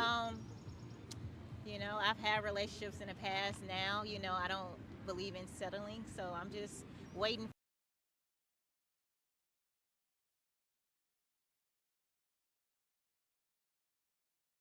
Here we go!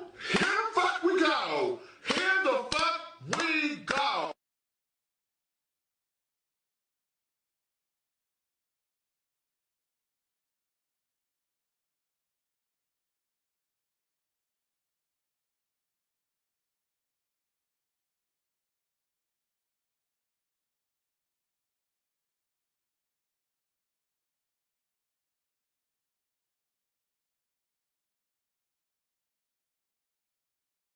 This whole concept of women lowering their standard, bitch, you are the low standard. The fuck are you on about? I don't even lower my standards. You are the low.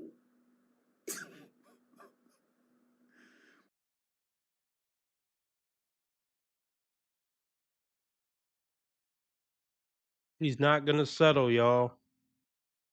Apparently, the guys that you think wouldn't be settling for don't want to settle for you. Why don't they ever just keep it real and say that? I'm single at 31 because I don't want to settle and I don't qualify for the guy who I wouldn't be settling for. That's what that means.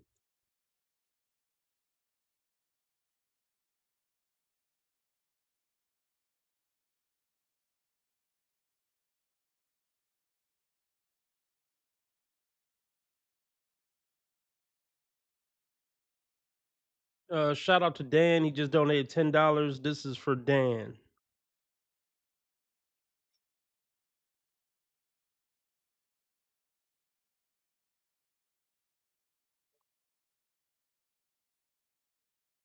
She went so deep, she went past hell. Wow. I guess this is She went past Satan, saying like, where are you going? Thank you for being there, man. Charles. I run shit! You just live it! More power to them. You can't treat him like any of the other niggas around here because he ain't like any of the other niggas around here. You got it? Right on, brother, I hear you. Man, I hear you.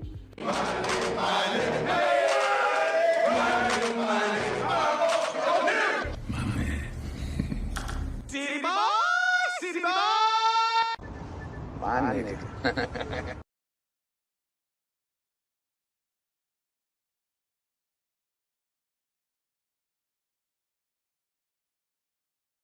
Relationships in the past. Now, you know, I don't believe in settling, so I'm just waiting for my guy, you know. Okay. I'm out and about doing what I need to do to meet that person. So when was your last relationship? My last relationship was probably last year this time. So almost a year ago? Yes. So you haven't been in a relationship in a year? Yes. And then you 7 months? But you guys date and talk to people, have like a little boo, right? Yes. Okay, you yes, you no. No, I did go on 3 dates. 3 dates in the last year? No, no. I recently went on like 3 dates with the same person. Oh, But okay, it didn't okay. work out, you know. Why not? Um, I think some people say they're ready to be in a relationship, like especially men, and they might not have the space for you to be a priority.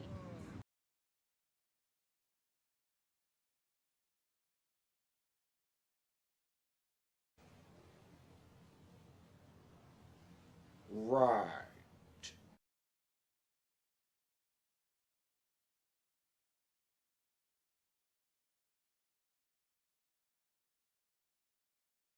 They lay you down, they spray you down, but they don't stay around.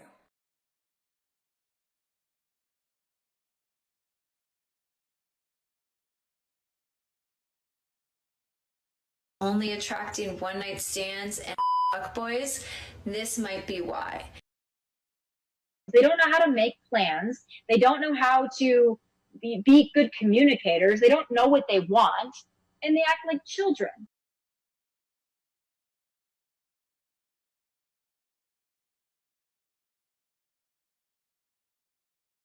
The majority of these men are either, all, as far as I'm concerned, all of these men are either cheaters, will physically, emotionally, mentally you.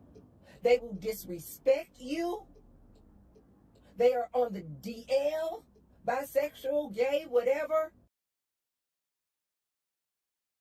Okay, first of all, I didn't miss the red flags. I looked at them and thought, damn, that's sexy.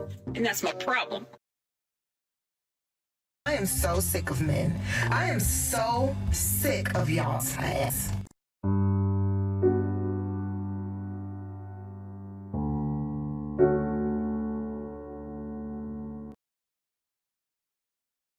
I'm trying to think, have I ever met a black Dan?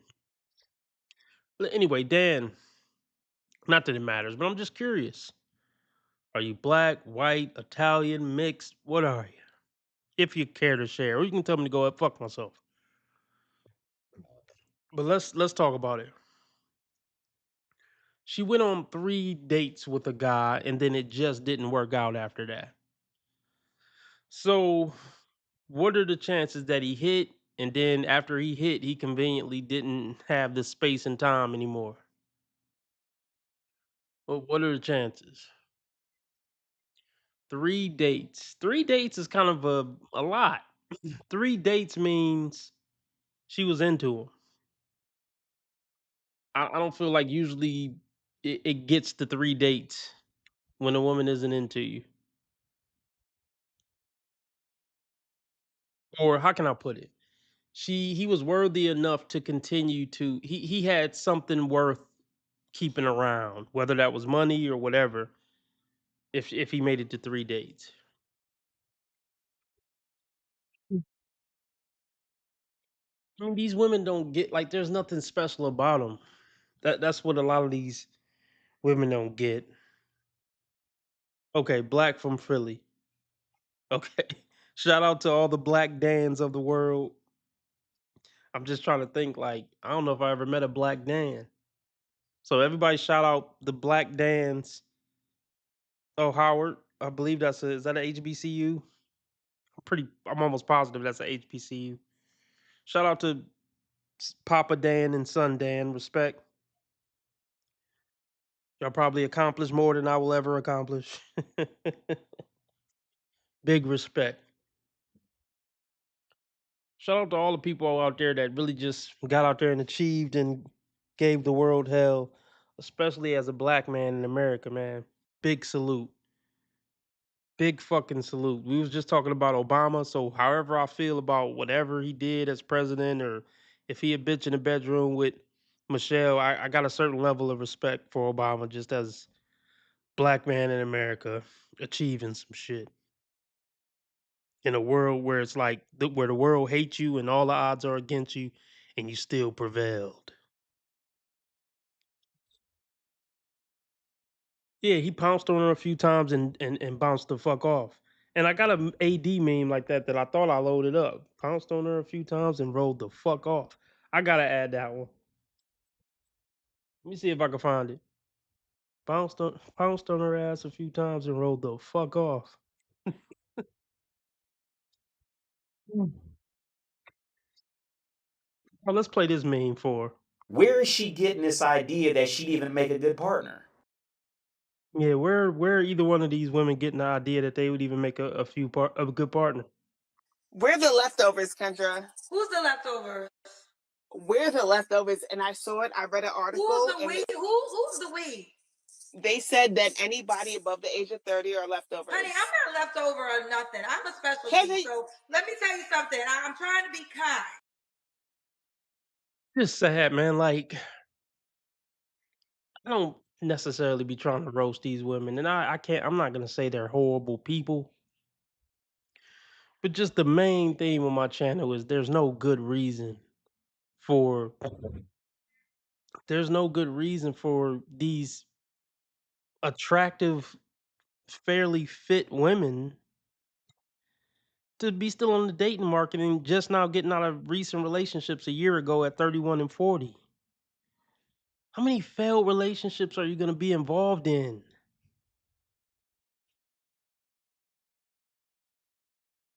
Relationships are simple, man. All these people making relationships difficult.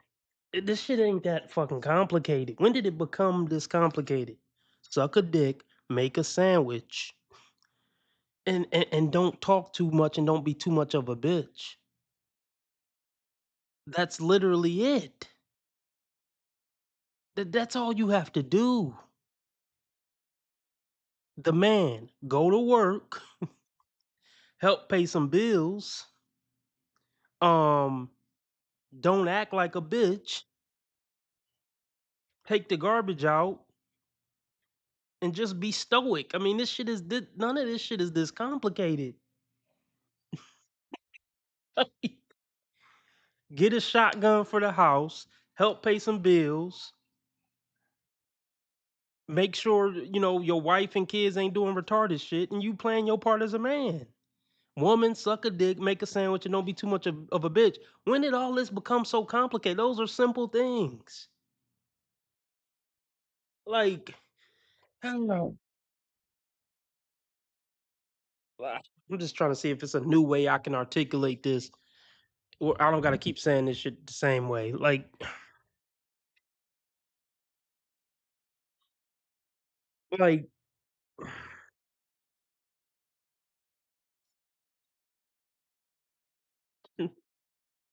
Women will continue to only hook up with the top 10% of men because there is literally no reason for them to mess with anybody else. The most handsome man I had ever seen in my life, and I decided that he needed to be mine. So he drops her off and tells her it's not him, it's her. I can feel him running through my veins. He's still in me. He was gorgeous. He was 6'3". Oh, He's gosh. been an engineer at Apple for 11 years and 39. He was way out of my league, and he did not ask for my number at the end of it. Will I ever stop crying over emotionally unavailable men? No. But will I at least stop trying to date them? Also, no. How come every time you have sex with someone, they leave? let's talk about it real quick. Let's talk about it. These women expectations are too high. They think too highly of themselves. They expect way too much out of a relationship. They got their own money. Everything was better off when women needed men to survive. Now they get into a little bag. They got the internet. They got access to all these high value men in their inbox. It really ruined society. Woes aren't going to be good people when they're left to their own devices and they are empowered with money and options. They're just not going to be good people on average. And they're not going to make the right decision that's going to make them succeed in their dating life. They're just not going to fucking do it. They're not. It's just sad. Look at these two fairly attractive black sisters that should be married with children. The one in the yellow should be going to her kids' graduations. Damn, pretty much. Like, fuck a Louis V belt. Where your kids and husband at? Fuck some Louis V earrings. Oh my god. This is what I want to say. How many goofy looking motherfuckers did these women walk past during this outing when they were out this day?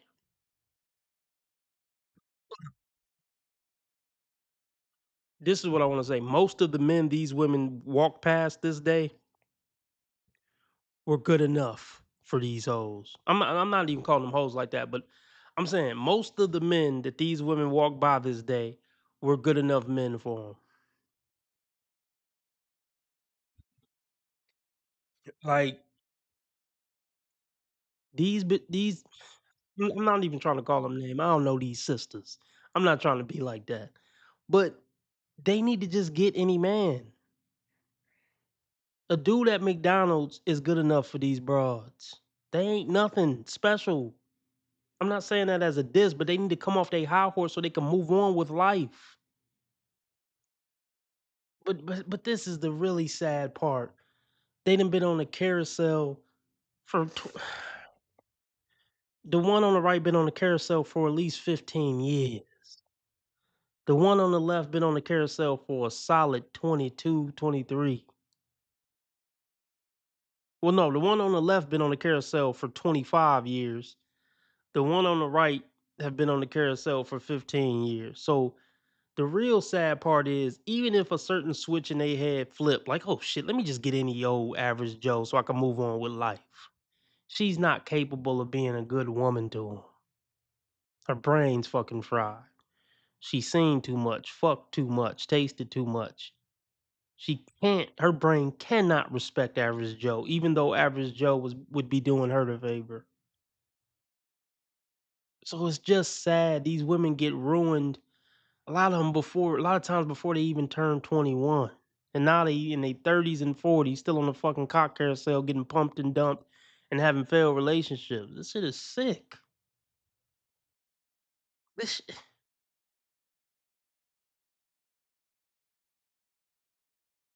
Let's just continue.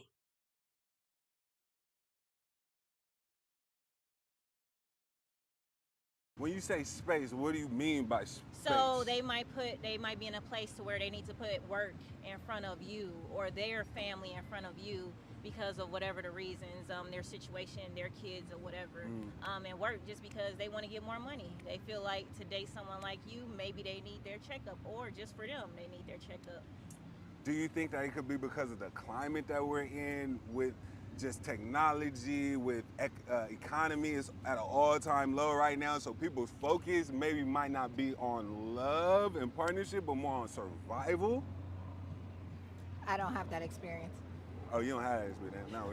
Yeah, I don't have that. Well, so his question, that's no, I'm saying why the guys are having a different space than keeping you I think in. everybody is gonna have, everyone's different. Some people are ready for a relationship, they ready for family. Some people like, I need my career first. Some people are just built that way. Not even men and women. It just happens. Okay. And I think it's hard to just find somebody on the same path as you sometimes. So is that a real tattoo on your hand, ma'am? These women, boy.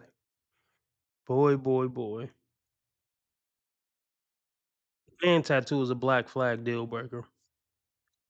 These women's body counts is probably in the 40s or 50s. This is fucking nuts. Just waiting to meet somebody that matches up with you to where it's not difficult to see them or date them. If it's difficult to date you, then why am I here? Wow. So, well, I mean, to your point, I would agree with you. Everyone has, the economy is not great. So if it's financial, yes, I could see why they're going to prioritize that, because dating, especially if the man is paying, is expensive. So, yeah, you want to get your money up. You should get your money up. You should get your ducks in a row before. Get my money up to get some old washed up ran through bras like you? No. See, y'all got it all fucked up. Yeah, man should get his money up so he could take care of his family, his young family, where he actually fell in love with a young woman and she's going to have his babies and she genuinely love him. Not y'all. Y'all with tens of men been run up and out you, brain is fried. No man should get his money up for y'all. Y'all getting to the age where y'all got to get your money up so you can take care of a man if you want a companion at any point in his life. Or you start dating. Yeah. And that's what I said, timing. Some people might have their ducks in a row before someone else. It just gotta match up. Now, I'm just gonna give you a little insight on my situation. So I haven't dated, I haven't had sex, I've been in a relationship at all this whole entire year. Now, in terms of financially and everything, ducks in a row, I got all my stuff together. But my issue is, I just don't feel that it's fair anymore for me to have to pay to be in love and to find love. It's like I'm always making a sacrifice and doing this and overextending myself and doing this. And then at the end of the day, like I really don't get anything in return except for like maybe physical and then just a So somebody who to hurt accompany you? me. Right. Who hurt you?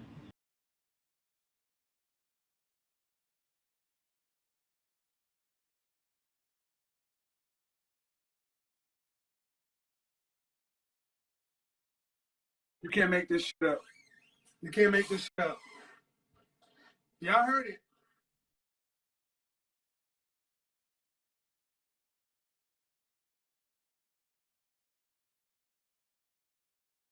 Shut the fuck up.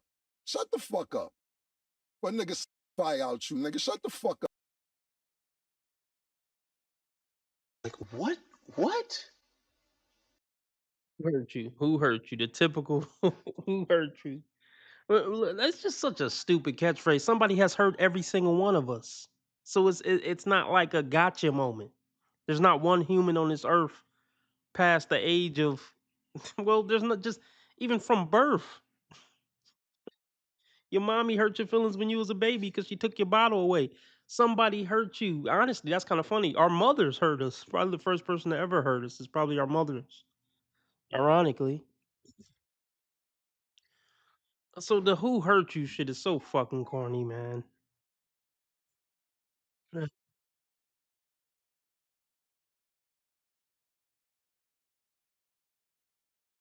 Really don't get anything in return except for like maybe physical and then just a So somebody who to hurt accompany you? me. Right. Who hurt you?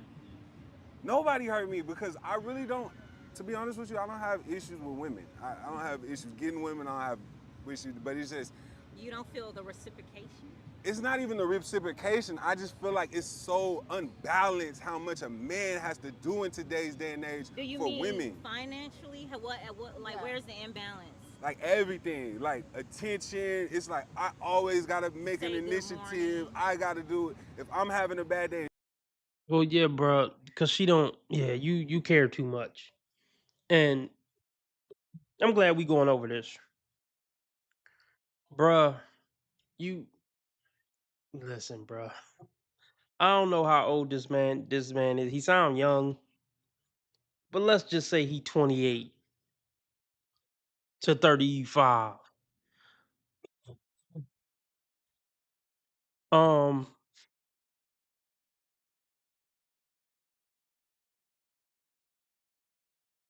listen, man. You're gonna know when a woman is genuinely into you. Point blank. Period. If she's not showing signs that she's really into you within the first 3 meetups, the first 3 weeks, whatever you want to call it, that first little period, then bro, just keep it moving. Just keep it moving. And bitches ain't worth spending money on, bruh. Man, I don't know why dudes still try to date black women in America. I mean, really any women in America, but especially black women, man. See, any woman who wants you to spend. Oh yeah, okay. Let me touch on that. These bitches don't give a fuck about nothing this dude gonna say, as far as a complaint about women. Women don't care about your struggles and complaints, and they don't want to hear this shit. The more this dude keep bitching about dating, the more respect they're losing for him. Look at the cringe look old girl in the yellow top got. Like, what? Why is this man bitching? Pretty much every woman see a complaining man as a little weasel and a little bitch. Women don't want to hear you fucking crying and complaining about shit, bro. And it do come across as weak, but I'm gonna be honest. I want to be able to complain sometimes. That's what I'm saying. But I would only fuck with a bitch who's head over heels in love with me and in love with my dirty draws. So even if I am doing something that's giving her the ick, she fuck with me that hard. So she gonna just take it. She just gonna have to deal with it. But these bitches don't want to hear this, bro. You're drawing the pussies up. Mm. But anyway, the advice that I was gonna give, bro. Look, this is why dating is dumb after high school and college. Because women start caring about money more than anything else, and that's not what this was all supposed to be about. It's all supposed to be about finding a life companion who'll be loyal and be a good mother or father, and you can actually build a life with. It's not about impressing a bitch with money on dates. You know what I'm saying? Like when a woman make it seem like you gotta get your checkup so you can wine and dine me. Bitch, if you 25, 30, 35, 40 still looking to date to get wined and dined, you not relationship material anyway. Any woman who looking to date you so you can spend money on her is not a woman worth dating. When a woman really into you for you, she don't give a fuck about money, bro. Bitches will drive 4 hours to spend 30 minutes with the guy that they really like and then drive 4 hours back and get 1 hour of sleep and then wake back up in the morning and go to work for the dude they really like. You understand what I'm saying? You don't gotta spend no money when a bitch really like you, bro. And if a woman is really in if a woman is genuinely trying to find a life partner, she's not clocking your money. I mean, yeah, a grown woman wants to see that you have your shit together to an extent far as okay, he has his own place, he has a car, and he seemed like a good dude. That's enough for a woman to like you. If she doesn't like you off just seeing that you're responsible, you pay your bills on time, you got a car, you live in a decent neighborhood. If that's not good enough, then she's not worth dating, bro. I feel sorry for a lot of dudes because they never. I've had at least I don't know if I would call it a privilege. I don't know what I want to call it, but fuck it. For this conversation, we'll call it a privilege, even though I feel weird calling it that.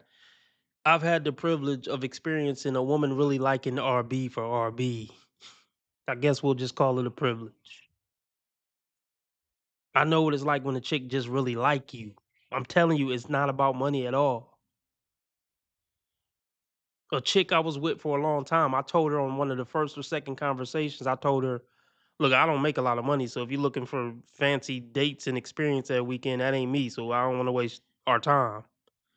If you're looking for fancy, impressive dates every weekend, I'm not your guy. I told her that on the first, like one of the first times I talked to her. I I told her that if you're looking to be impressed with money, I'm not your guy. And she called back the next day, and the next day, and the next day, and the next day, cause she fucked with me as a human. Like I don't believe in spending money on bitches like that. I mean, we probably went to Chipotle or something, simple shit. There was no expectation. We actually went Dutch like a lot of times. She didn't care. That's why I said when a woman into you, she will spend money on you. She just want to be in your presence when she really like you. The fuck, you know how many bitches will steal and kill and all that for Chad and Tyrone? They will steal money out their mom purse to go visit Chad and Tyrone just to go get fucked. And just to spend a couple hours in his arms. They will steal from their mama and daddy to go see Tyrone in jail. And you think you gotta wine and dine a bitch and spend money on impressive dates? You already losing from the start. If a bitch ain't working a second job to spend time with you, she don't like you. And I'm saying that as a figure of speech. I'm saying that as a figure of speech. If a chick ain't willing to pick up a couple extra shifts down at her job to be able to see you that weekend, she just don't like you. Let's continue.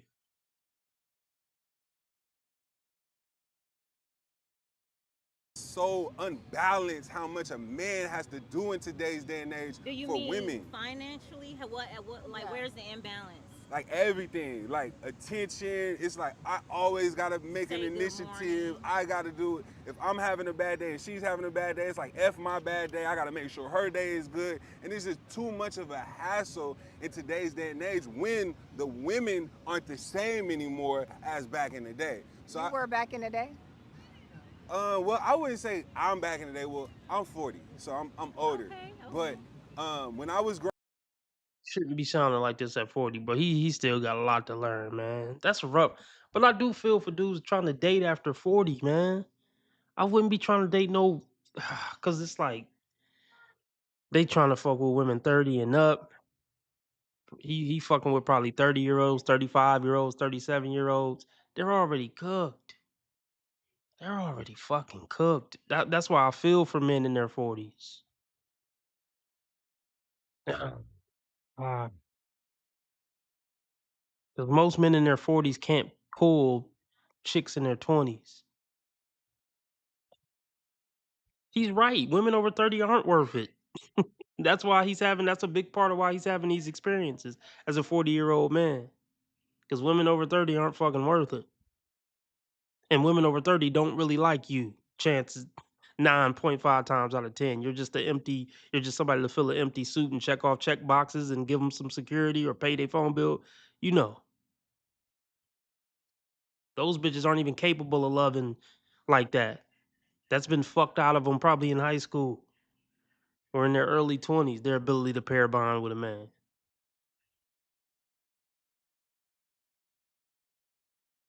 growing up, women covered up more. They didn't smoke weed. They didn't cuss. They didn't. I'm used to a different type of woman than this day and age woman. Then on top of that, you got social media and technology that I can instantly see every type of woman swiping on my phone every day. So now I'm getting kind of desensitized and I'm seeing so much. So if I go on a date with a girl, one thing goes wrong, I kind of like, I don't like her, and then it's on to the next. When These hoes are disgusted with this dude. Like, oh, they're disgusted with him. But let's continue. I feel like technology has made everybody too available and too instantaneous. When back in the day, when I was growing up, going on a date really meant something because we didn't see people. Yeah, but we didn't see people at the instantaneous rate that we do now. So I feel like the fact that we have access to everybody, we see people all the time. We're swiping. I can go on Tinder, on like a Tinder app, and swipe 50 girls at once and see everybody in my circumference. Back in the day, I couldn't do that. So if I met somebody, well, niggas spy out you, nigga. Shut the fuck They up. still had other people around to get your attention. Why is someone else's attention the issue? You get me? Why is paying attention to someone else the issue? It's not. It's like it shouldn't be about technology and distractions and stuff like that. You should still be able to pay attention to that person. You're right, but it's when and only that person. You're right. I just feel like us in a society, it's the access thing. So this is the best way I can make an analogy to make it make sense. Your turn. Women in today's day and age, I'm pretty sure every day y'all wake up, when y'all come back home, there's probably about 5 or 10 guys who tried to holler at you every single day, right? Yeah. Yeah. Or give or take. So if you were a girl and nobody talked to you any day, the one guy that would talk to you, it'd be like, oh, okay. But since you guys get guys talking to you every single day, then sometimes a guy, he might be attractive, but you'll be like, because you get too much of it. No, I don't do that. You could tell me I'm pretty. It could be the same people, 10 different people, women, men. I'm still going to take that compliment. But you're different. Not a lot of girls think like that. Maybe it's how... Maybe it's the caliber of women that you're around, especially if you're... some people like that. I can say I know of females like what you're describing, but that's why in our situation, that's not the case. You get me? Like, I can't relate to that. Okay. I just really think we don't value humans the same way we used to because technology has We or connected us males or instantly. females? We or males? I'd have to I say think males. society. I think males are very much so more visual. Where I can think about you all day. I want to see you. I want to see you. Where a man is like out of sight, out of mind.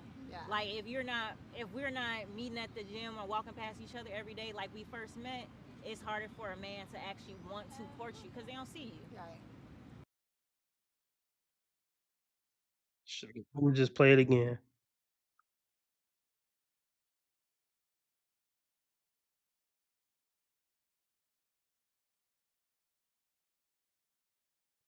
What type of guy is she talking about, y'all? In reality, he's just a tall, dark skinned nigga with a big dick. If you want me to be really honest, he's really just Alexa, I don't think mom and sister were like you on a live saying stuff like that. No. No. No. You're right. Right, Dan. Respect, Dan. Respect. Thanks for the donation, Dan. Really appreciate it. We was having a slow donation week. I appreciate your donation. Oh my God. Look, I'm gonna say it again. I'll say the same shit every stream. Both of these women have an inbox full and they know the exact guy who will court them, do everything right, never cheat. They don't want nothing to do with him. I don't want to hear this shit. Women's problem isn't getting the guy to court them and do everything right. It's getting the specific guy they want to do it to do it. That's why for a man, like when they're interested, they want to see you. So when y'all start switching up because maybe somebody moved further or whatever the reason, it's like, dang, I was just convenient. I hear what you're saying, but the issue is the last 3 girls I talked to, I really liked so much. I would talk to them for 3 weeks, and then one thing would happen, and then it would like. But it sounds like a you issue. Is what I'm saying. No. The last girl I was dating for 4 weeks, we talked. I could tell by the urgency and the emotion in your voice, you care too much about these bitches, bro.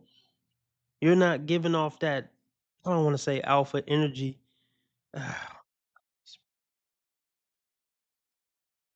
It's frustrating for me. I understand different men are at different points in this process of understanding women, but bruh, you have to stop giving a fuck either way. They get sense it on you when you care too much and they're repulsed by it. That's why I don't work out after 3 weeks. Let them kind of chase you a little bit, bruh.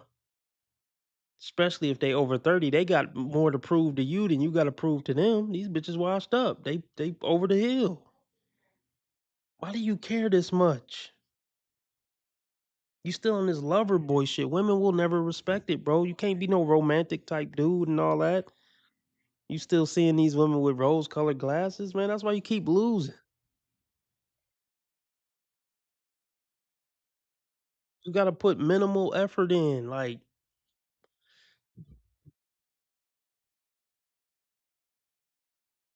pop it up with them for a couple days and then just go ghost and let the bitch chase you a little bit. I could just tell by how your voice sounded you're too emotionally invested in these bitches. Talk every day on the phone for an hour every hour or two every day. No. The last girl I was dating for 4 weeks, we talked every day on the phone for an hour every hour or two every day. Come on now, dog. Come on, man. Okay, let's talk about that for a second.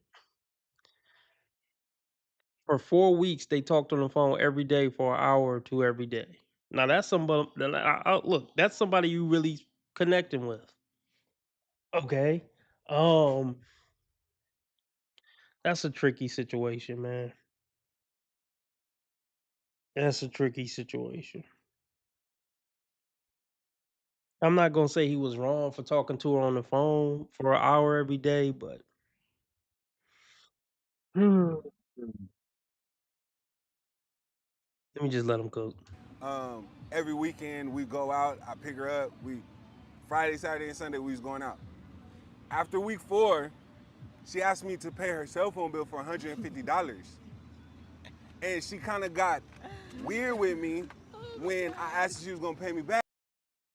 Do you think they laugh like that? Because they probably thought in their head, I would have asked your simp ass for $150 too. You simp ass, crybaby ass nigga. You talk too damn much. I would have tried to hit the $150 lick too. That's probably what they was thinking. Oh my gosh. So you didn't pick up on the signs like, okay, after 4 weeks, yeah, after 4 weeks, I'm not paying the chick $150. I'm not paying no bill after 4 weeks. This is crazy, man. She was like, cause the night You before. was just gonna have to move on, man. Yes, Like, exactly. She was using You did the right thing. Yeah. Like, But it's interesting because the whole 4 weeks it was great. I really, really liked her. She cared about me and everything. So I wouldn't say she was using me. She just got comfortable enough to say, "Oh, he really likes me. Now I can get him to do something for me." But is that not okay? No, that's not okay. So did you set that boundary ahead of time? That was him No, setting that boundary. I set that 4 boundary when weeks it later. happened. No, that was 4 weeks later. I think. No. No. Okay. I see what you're saying. I know what I'm saying is you're talking to this person 2 hours every single day. You're hanging out with them on a weekend. A month what later. what kind of conversation are you guys? Her rent. Maybe Nah. she really Oh need Lord, that. girl. But what kind of conversations are you guys having? No, you don't understand. I'm very conscious about women. I've had so many women my entire life. I understand the bad ones, the good ones, the manipulative. I get it. I'm not dumb. Nah, bro, I don't think you. Nah, man. Nah, he don't get it. He don't get it. I'm gonna assume this woman was over 30 that he's talking about. See, my whole I got a different type of antenna that goes up. So even if I was whatever, I was 40, I'm talking to this 30-year-old. Let's put it like this. This bitch probably should have been disqualified the first conversation. The first hour conversation, this bitch should have been eliminated. So this whole thing, she got the Louis V purse too. This bitch really like Louis V. So we know she expensive. This is an expensive hoe. She got a tattoo on her forearm, a tattoo on her upper thigh. Yeah, she got a body count of at least 20, bare minimum. That's me being super conservative. Her hands, you could tell how old she is by her hand. I ain't roasting, but she definitely her hands. You could tell how old she is. But look, look, this woman could have been eliminated. Well, look, if y'all watch my channel, her age should have damn near eliminated her. But I get it, man. If you a 40-year-old man, a 50-year-old man, you like, look, I ain't dating a 22-year-old RB. I ain't dating a 24-year-old. I get it, man. I fucking get it. But no, hold on. I get it, but then I don't get it. That's where I'm at with it.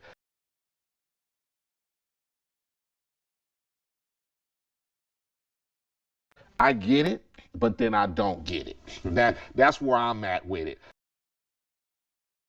I don't know what to say about that, man. 40-year-old men trying to date women in their 30s and 40s. I don't know what advice to give about that, man. Only advice I would say is live out girlfriend at best. I know that part. I know to give that part of the advice out. But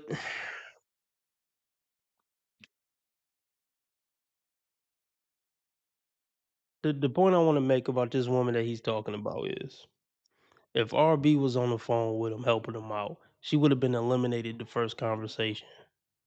Even if we was gonna give her a pass on the age.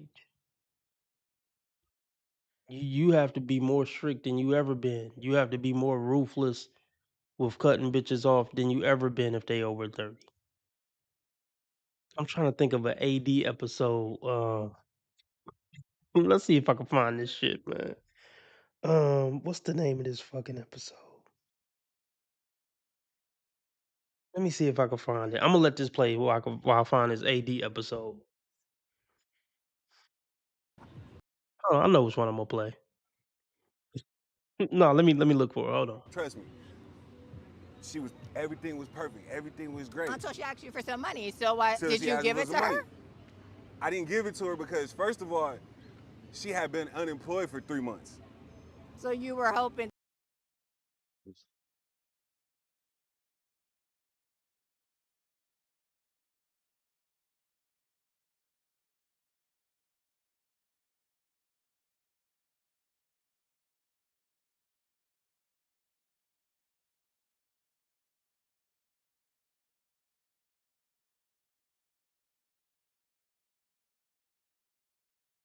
How? Hold on, bro. How? How you? I'm saying, how? Like, just talk to me, bro.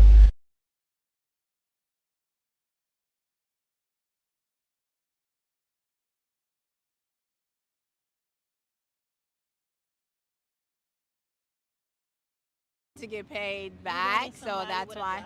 No, babe. Trust me. Everything was perfect. Everything was great. Until she asked you for some money. So what? Till Did she you asked give me it for to some her? money. I didn't give it to her because, first of all, she had been unemployed for 3 months. So you were hoping to get paid back, so that's why. No, basically, I question myself is why am I even talking to this woman if she don't got a job? I thought you had the game figured out, bro. I thought you knew about the good ones, the bad ones, the manipulative ones.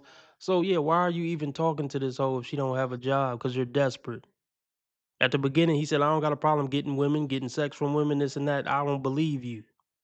Because a nigga who really getting bitches like that probably ain't even going to be on the phone with a bitch for 2 hours every night. She already knew what type of dude you was for the fact that you even had that availability to be talking to her on the phone for an hour or two every night.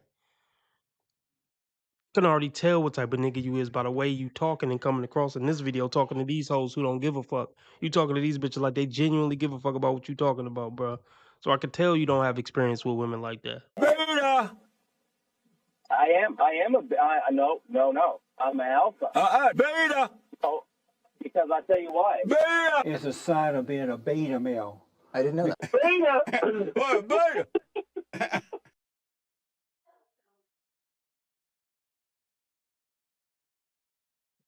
This AD video. Hold on, y'all. I gotta find this shit.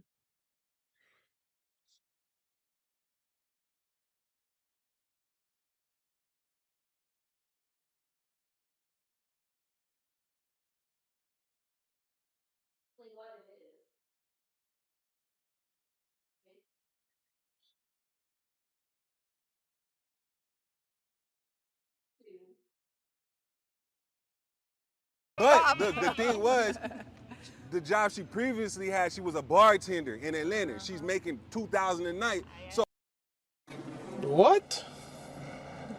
What are you talking about? You can't make this shit up. You can't make this shit up. Y'all heard it. You're a fucking loser. You're literally a fucking loser. What did I just tell y'all? I just told y'all a minute ago she should have been disqualified within the first conversation he had with her. He's a 30-plus bartender in Atlanta that was making $2,000 a night, and she unemployed for the past 3 months. She shouldn't even have made it past the first conversation. Okay, Jen wants to know, can a beta ever become anything but a beta? Yeah, I think he can. When a motherfucker get fed up and he change his whole perspective and he learns the true nature of women and he say, fuck that, I ain't going for none of this sucker shit no more. Yeah, I think a beta can change. Yeah, I think a beta can be something other than a beta.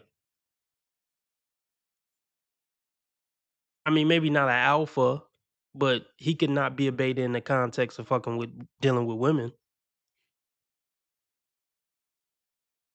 I understand she got savings. I understand that. I got homegirls that make crazy money bartending. You don't know she has savings. So the When I first. bartended, I did not save She a might dime. be living in a $2,000 apartment. Like, No, okay, so check this out. This is the flip side of the coin. The flip side of the coin, she had a roommate.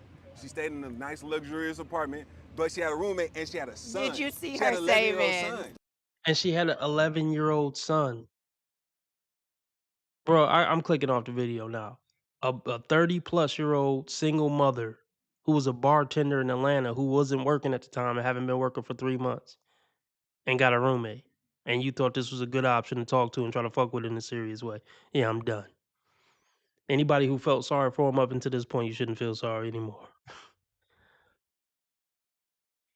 But I found the video.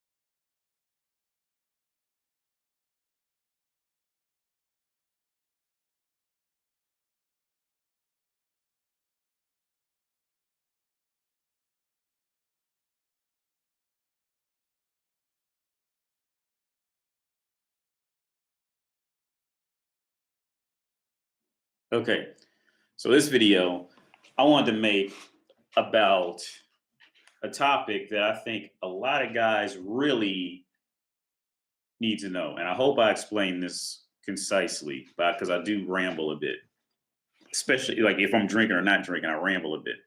So this topic I made, never be afraid to dump a woman. Okay. And a lot of men really need to hear this. From what I've said in other videos, and I hope somebody does watch this video. Well, from what I said in other videos, women are moving at light speed compared to men, from the ages of, I'd say, roughly 12 and up. Girls from 12 through really from 12 years old through the end of life. Women have more options than men. And the thing is, women don't even have to go out and hunt for the options. Woman just has to walk out her front door and just be woman. And there's always, some guy ready to give her some dick. She knows it, you see. So you have to always remember what a woman's being is in the world. What she really is, what she is in the world. Woman is wanted because she is woman. Okay. And depending how you get involved with a woman, that's going to set the tide of the shit you'll be able to get away with convincingly with her. Now, I'm speaking from my end, from my experiences in life. Now, from my experiences in life with women, I was so used to being dumped when I was younger. Now, don't get me wrong, I would still get girlfriends here and there. But for the most part, I was used to not being wanted when I was younger, because I told you I went to from elementary, I went to a Christian school when I was a kid, and it was around, and this is gonna sound like borderline racist or whatever, but I was around all white people, and I was around like middle class white kids and white families, and I was the only black kid, either the only black kid or one of the few only black kids in the room. I know, I grew up knowing what it was every day, feeling like I was always different and not really wanted how everybody else was wanted, type of thing. I was born into that shit. So I was used to always not being wanted and being dumped more, or just knowing not to ask a girl out for at least I was in 6th grade, from kindergarten to 6th grade when I was going to that school. So I knew what it was like. So when I hit maybe was 18, 19, I got my first girlfriend who was a stripper at I was 19 and she was 25. And she chased me down, actually. I think I told you guys, if anybody watches, I'll say you guys, but she chased me down, actually, because I was actually scared to death of her. And my self-esteem was just so shot. My self-esteem was just shot in the ground. And I think now I look back, I think a lot of it had to do with going to that Christian school with I'm talking in the 90s, around, middle class white people. I think that's really what did it. And I'm not saying every white person in there was bad or evil, blah, blah, blah, but it's just the reality of what it is. People want to be around what's like them. And especially back then, before internet, TV media didn't show, interracial friendships very often, anything like that. If it was the black guy who just that exceptional type of black guy, and all the other black people couldn't hang out. Like, you know, if you're like 30 and up, like, you know what I'm trying to say. Like, it wasn't the norm. Like, now it's a little bit more pushed on. It's like, you know, either the norm or racist people just shut the fuck up and just go be racist amongst their racist friends type of thing. But when they're in public, they act like they're not. Now it's you know, something has been done about it. But back then, I'm not saying I grew up in KKK areas or anything like that, but it was just that I don't think they were really being racist. It was just the nature of what it was. It was just the culture. You know, people want to be around what looks like them. They don't want to be around and have to explain something that doesn't look like them. It's just the reality of it. So I was used to always kind of being left out. I was just used to this, man. It was just so put in me. I think that really I think that was really the root of why my self-esteem was so low for the first majority part of my life. It's up to now. Like I said, I was 19. I ended up getting to go. My first girlfriend was a stripper. She came to me, blah, blah. I'm going to say this real quick. This popped up in my head.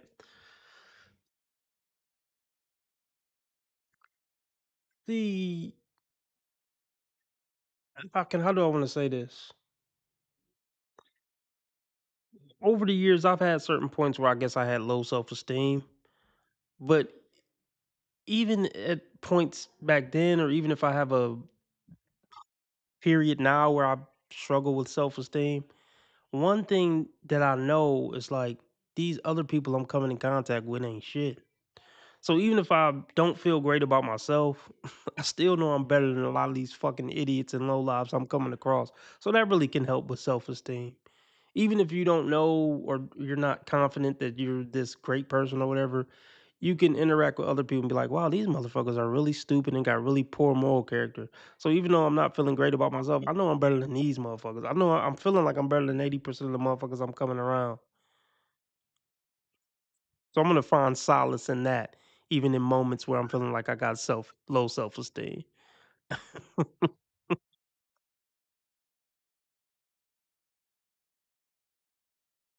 Part of my life. It's up to now. Like I said, I was 19. I ended up getting to go. My first girlfriend was a stripper. She came to me, blah, blah. And like back then, I mean, she ended up dumping me, but it wasn't even like a dump. It was, well, yeah, let's just call it a dump. She dumped me, whatever. But looking back on my life back then, when I was dating, 19 and up, 19 to about really 19 to 30. Like I didn't get the courage to dump a woman to her face with words until I was 30. And it was my ex-wife. It was my wife. That was the first woman I ever had. And I tell you what, I was scared to death to say what I wanted to say. I told her I didn't want to have kids with her. I don't want to be married to her, and I don't want to be with her anymore. I told her that in the kitchen. This was after we had went to. I'll tell you the short backstory. We lived about 10 minutes outside of Prague, and we had I drove her in my car to Austria. We went to Vienna to this castle. I don't know the name of the castle, but it's if you know anything about this European shit, you probably know the castle I'm talking about. I don't know the names of castles, but it was in Vienna, and it was like the biggest castle in Vienna. And she was just being a bitch the whole time. And in a video a while back, why did I say women are always bitches when you travel with them? Is because when women travel, they see other women that look better than them. So it always puts them in bad moods. They always see options that are really better for you than them. That's what puts them in a bad mood. But at this time, I was still beta. I was still figuring things out. So I didn't know yet. So I did this. When we went to Vienna, man, she was just bitchy. And she was so bitchy. It was raining when we got there, and they were taking umbrellas and shit, so you didn't have to carry around these wet umbrellas in the castle. The people who was asked for umbrellas was looking at her like, what the fuck is wrong with you? And I'm looking like, man, I don't know. Like, I'm looking at them.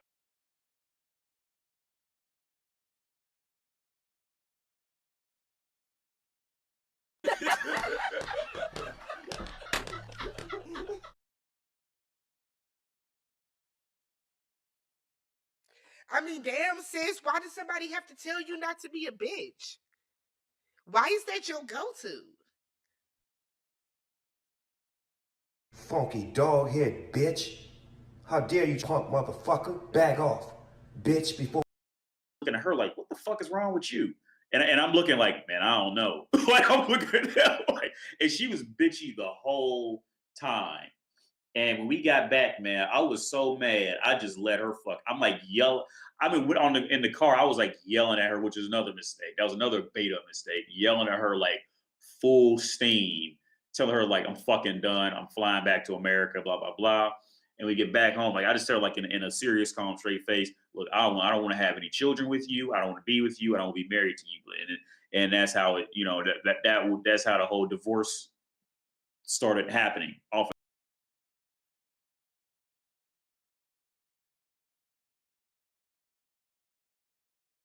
I'm proud of you, you know that. I hope you do.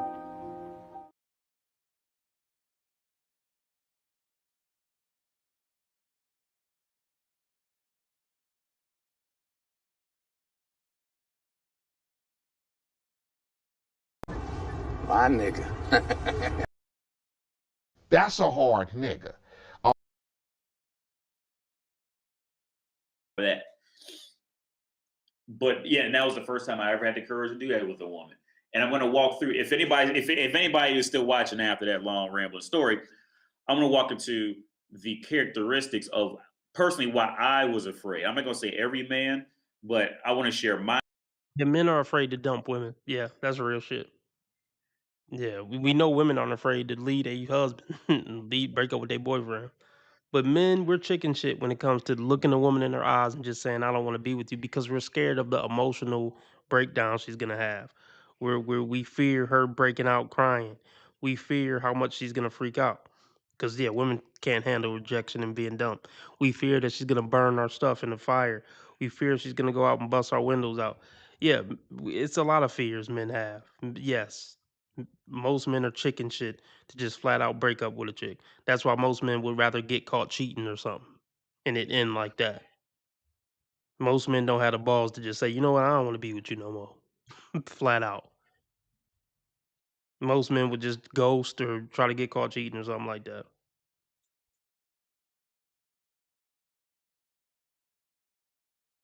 I'm going to walk into the characteristics of personally why I was afraid. I'm not going to say every man, but I want to share my views just in case anybody else may be interested or it may catch somebody else's ear. Maybe somebody else could learn from what I'm saying. I don't know.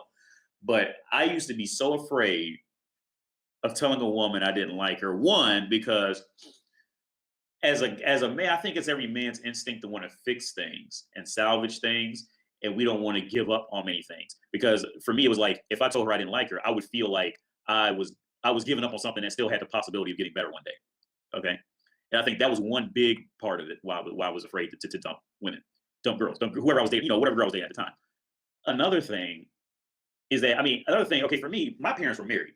So my only experience with relationships for most of my life was seeing two people be married and seeing two people work it out, you see. And the thing is, a lot of households don't have that. And what that does, especially with younger girls, when they watch their parents go through that, like dating dumping. Well, that tells the girl that, I don't need it. I don't need it. There's another one coming along. There's no, when a child sees it, there's a much more chance of the child usually going to one or two extremes. Either one extreme, they follow their parents' footsteps and they do pretty much exactly what their parents did. Like my ex-wife, she's following exactly what her mother did. Pretty much just a whore who slept around. So she realized, men are going to put up with her shit at 32, and then she ends up single for the next decade or maybe even 15, 20 years. Decade or maybe 15, 20 years until she just finds some, a guy who's really in her league to actually sit down and be with, and then she'll be happy for the rest of her life at that point. Or she watches her parents date dump, and she says, I'm not going to become that. I'm just going to get married to this one man and stay faithful to this one man and make a family with him, and that's it. It's usually one or two extremes with that. When especially when little girls see that, either they're going to get married first hitter quitter, like first one, or they will never ever keep a consistent, steady guy with him. Because a buddy of mine, his wife and his wife's sisters are those two exact scenarios. His wife was the one she seen what her mother did, got married to my buddy right away, was at 18 and never looked back. And her sister, she's 30, I think she's going on 30 now, never kept the man around. And I just found out she liked me for a while, and I never even noticed because I wouldn't fuck with her. She was always fucked up. But yeah, and she's my nigga. other extreme. We'll never touch him. But anyway, back to the topic. The other thing, like I said, do not be afraid to dump a woman. Okay. The other reason, a reason why you should not be afraid to date a woman is this. Everything is pretty much, men were raised to think completely opposite of what the reality is of how to treat women in reality. So, and also, it's what makes men attractive to women is the complete opposite of what makes women attractive to men. Meaning, okay, as a man, for you, it's in you will do nothing but gain value in that woman's mind if you dump her. If you dump her, that to that woman, she's gonna say, oh, he must have value, blah blah blah. You know, it's pretty much you have to go completely against the grain to do the right shit with a woman. Like pretty much, especially if you're still in beta mode for real. Like some guys like they want to be like, I guess they call alpha and all this shit. But a lot of guys and it's okay. A lot of guys at their core like they still. I mean, a lot of guys out there still want to be beta. I get it. I'm not blaming anybody for anything, but it's just the reality of the situation. But if you want to think of what to do with a woman and have her act right with you, you pretty much have to do the exact opposite of whatever you feel like you should do. So like, and it's usually in terms of when to be nice and when to be mean type of thing. It's usually the complete opposite, and that's what'll work. And so, and why how I'm going to apply that? Why I just said this context. Don't be afraid to dump them. Like, especially over something stupid. Dump her over something stupid, and let her motherfucking ass know. like yeah, I didn't like the way you walked in the room. Nice and when to be mean type of thing. It's usually the complete opposite, and that's what'll work. And so, and this and why how I'm going to apply that? Why I just said this context. Don't be afraid to dump them. Like, especially over something stupid. Dump her over something stupid, and let her motherfucking ass know. like yeah, I didn't like the way you walked in the room, and the way your shoes fit when you walked in the room. You see, just anything, okay? Because see, when you do it as a man, you're telling her that you require higher standards, blah blah blah. And she's gonna go off and tell her friends, "Oh yeah, Wendell dumped me." And see, when she goes off and tells her friends that Wendell dumped her, you see, her friends click on ding. Oh, Wendell must have options. If he dumped her for no reason, he must have some other options. He must be valuable. You see what I'm saying? Whereas if you linger in with dating the woman, if you linger around her knowing you don't like her, but you lingering around her just because you just want to be with somebody or whatever, and then she has to dump you, bruh. And especially if you live in a small town on top of that, if you don't live in a big major city and that happens, that is almost irreparable. I would say it's almost irreparable. And this is why like a lot of stories that I'll read and hear when about guys going 5-6 years without a girlfriend. A lot of times like it came from a small city and it was something along those lines. Like either he tried with one girl in a small city and the girl dumped him or rejected him, and she went off and told her friends, like, yeah, I rejected him, blah, blah, blah. And then see, because bitches follow other bitches. So, okay, for instance, let's say, okay, you came from where I came from. I came from Coleraine Township, this small suburban part outside of Cincinnati. And had I got dumped, which I never even had a girlfriend in my home city, except for the stripper. I never had she was the only one when I was living in Cincinnati. When she dumped me, I didn't even live in Cincinnati much longer after that anyway. But I know what happened. When she dumped me, she went off and told her cousin, her friends, or somebody knew that she dumped Wendell, right? Now, what that signaled to them was that, oh, he must have low value. He must be low value. Okay, yeah, we ain't even thinking about him. You see, now, had I stayed in Cincinnati and kept trying to get with bitches, see, like I would have been walking in already with -5 points in the game because of that. Now, on the flip side, if you're in a small city and you got a girlfriend, looking back on what I know, and I know all the options that are in the world of bitches you can fuck, I would dump her. I woke up this morning, you know what? I don't like you like that anymore. I don't want to talk to you anymore. Okay, bye. Bloop. Just do it. Now, you're not going to see what's going to happen in the back scenes. But at that point, what you got to do is this: just don't talk to anybody, unless it's a homeboy to play PlayStation or something like that. Don't talk to anybody. If you live in a small town, small city where people know each other, don't talk to anybody. Don't talk to anybody. Dump her ass and roll the fuck off, right? And take like 2 or 3 months and just kick it. This is what you do. This is how you raise your value in that shit. In that stock, in a dating game stock market, this is how you raise your value. Because she's gonna go off. First thing she's gonna do is she's gonna call one of her friends, her sisters, and on the phone crying. You guess what? Blah, just dumped me. Well, why did he dump you? Oh. See, that's gonna raise your value. Because see, this is how a woman's brain thinks like this. Look, if he dumped her and she's messed up about it in any way, he must have been valuable. He must have been valuable. So your value is just gonna rise.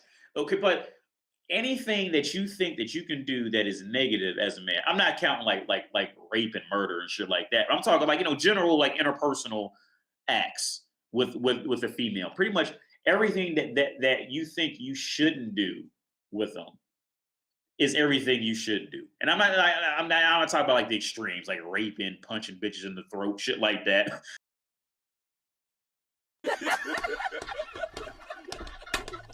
I'm talking like, like common courtesy shit. I mean, okay, I was walking with a bitch before this quarantine shit happened. And like that, I never opened doors for bitches, right? Even I was on a date with one.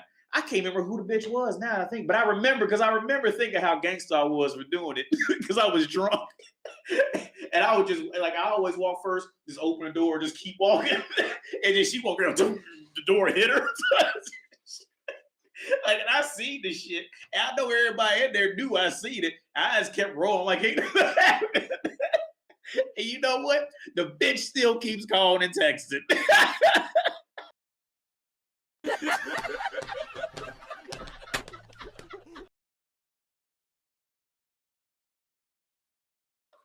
But now I'm laughing because I know the game. I know bitches. But see, now if I was with my homeboys, because I know how men are naturally respectful, and men are naturally respectful. I'm not gonna do that to a homeboy of mine. Right? If I'm there and door there, yeah, here you go, here you go, bro. Come on, let's go. You know what I'm saying? Because see, guys value respect. You see, women don't value that shit. Women don't value women. The only way she will value it is if she put in work on you for a while, for a long time, like months, or I say a year or two. That's the only way she'll value when you do open a door for her.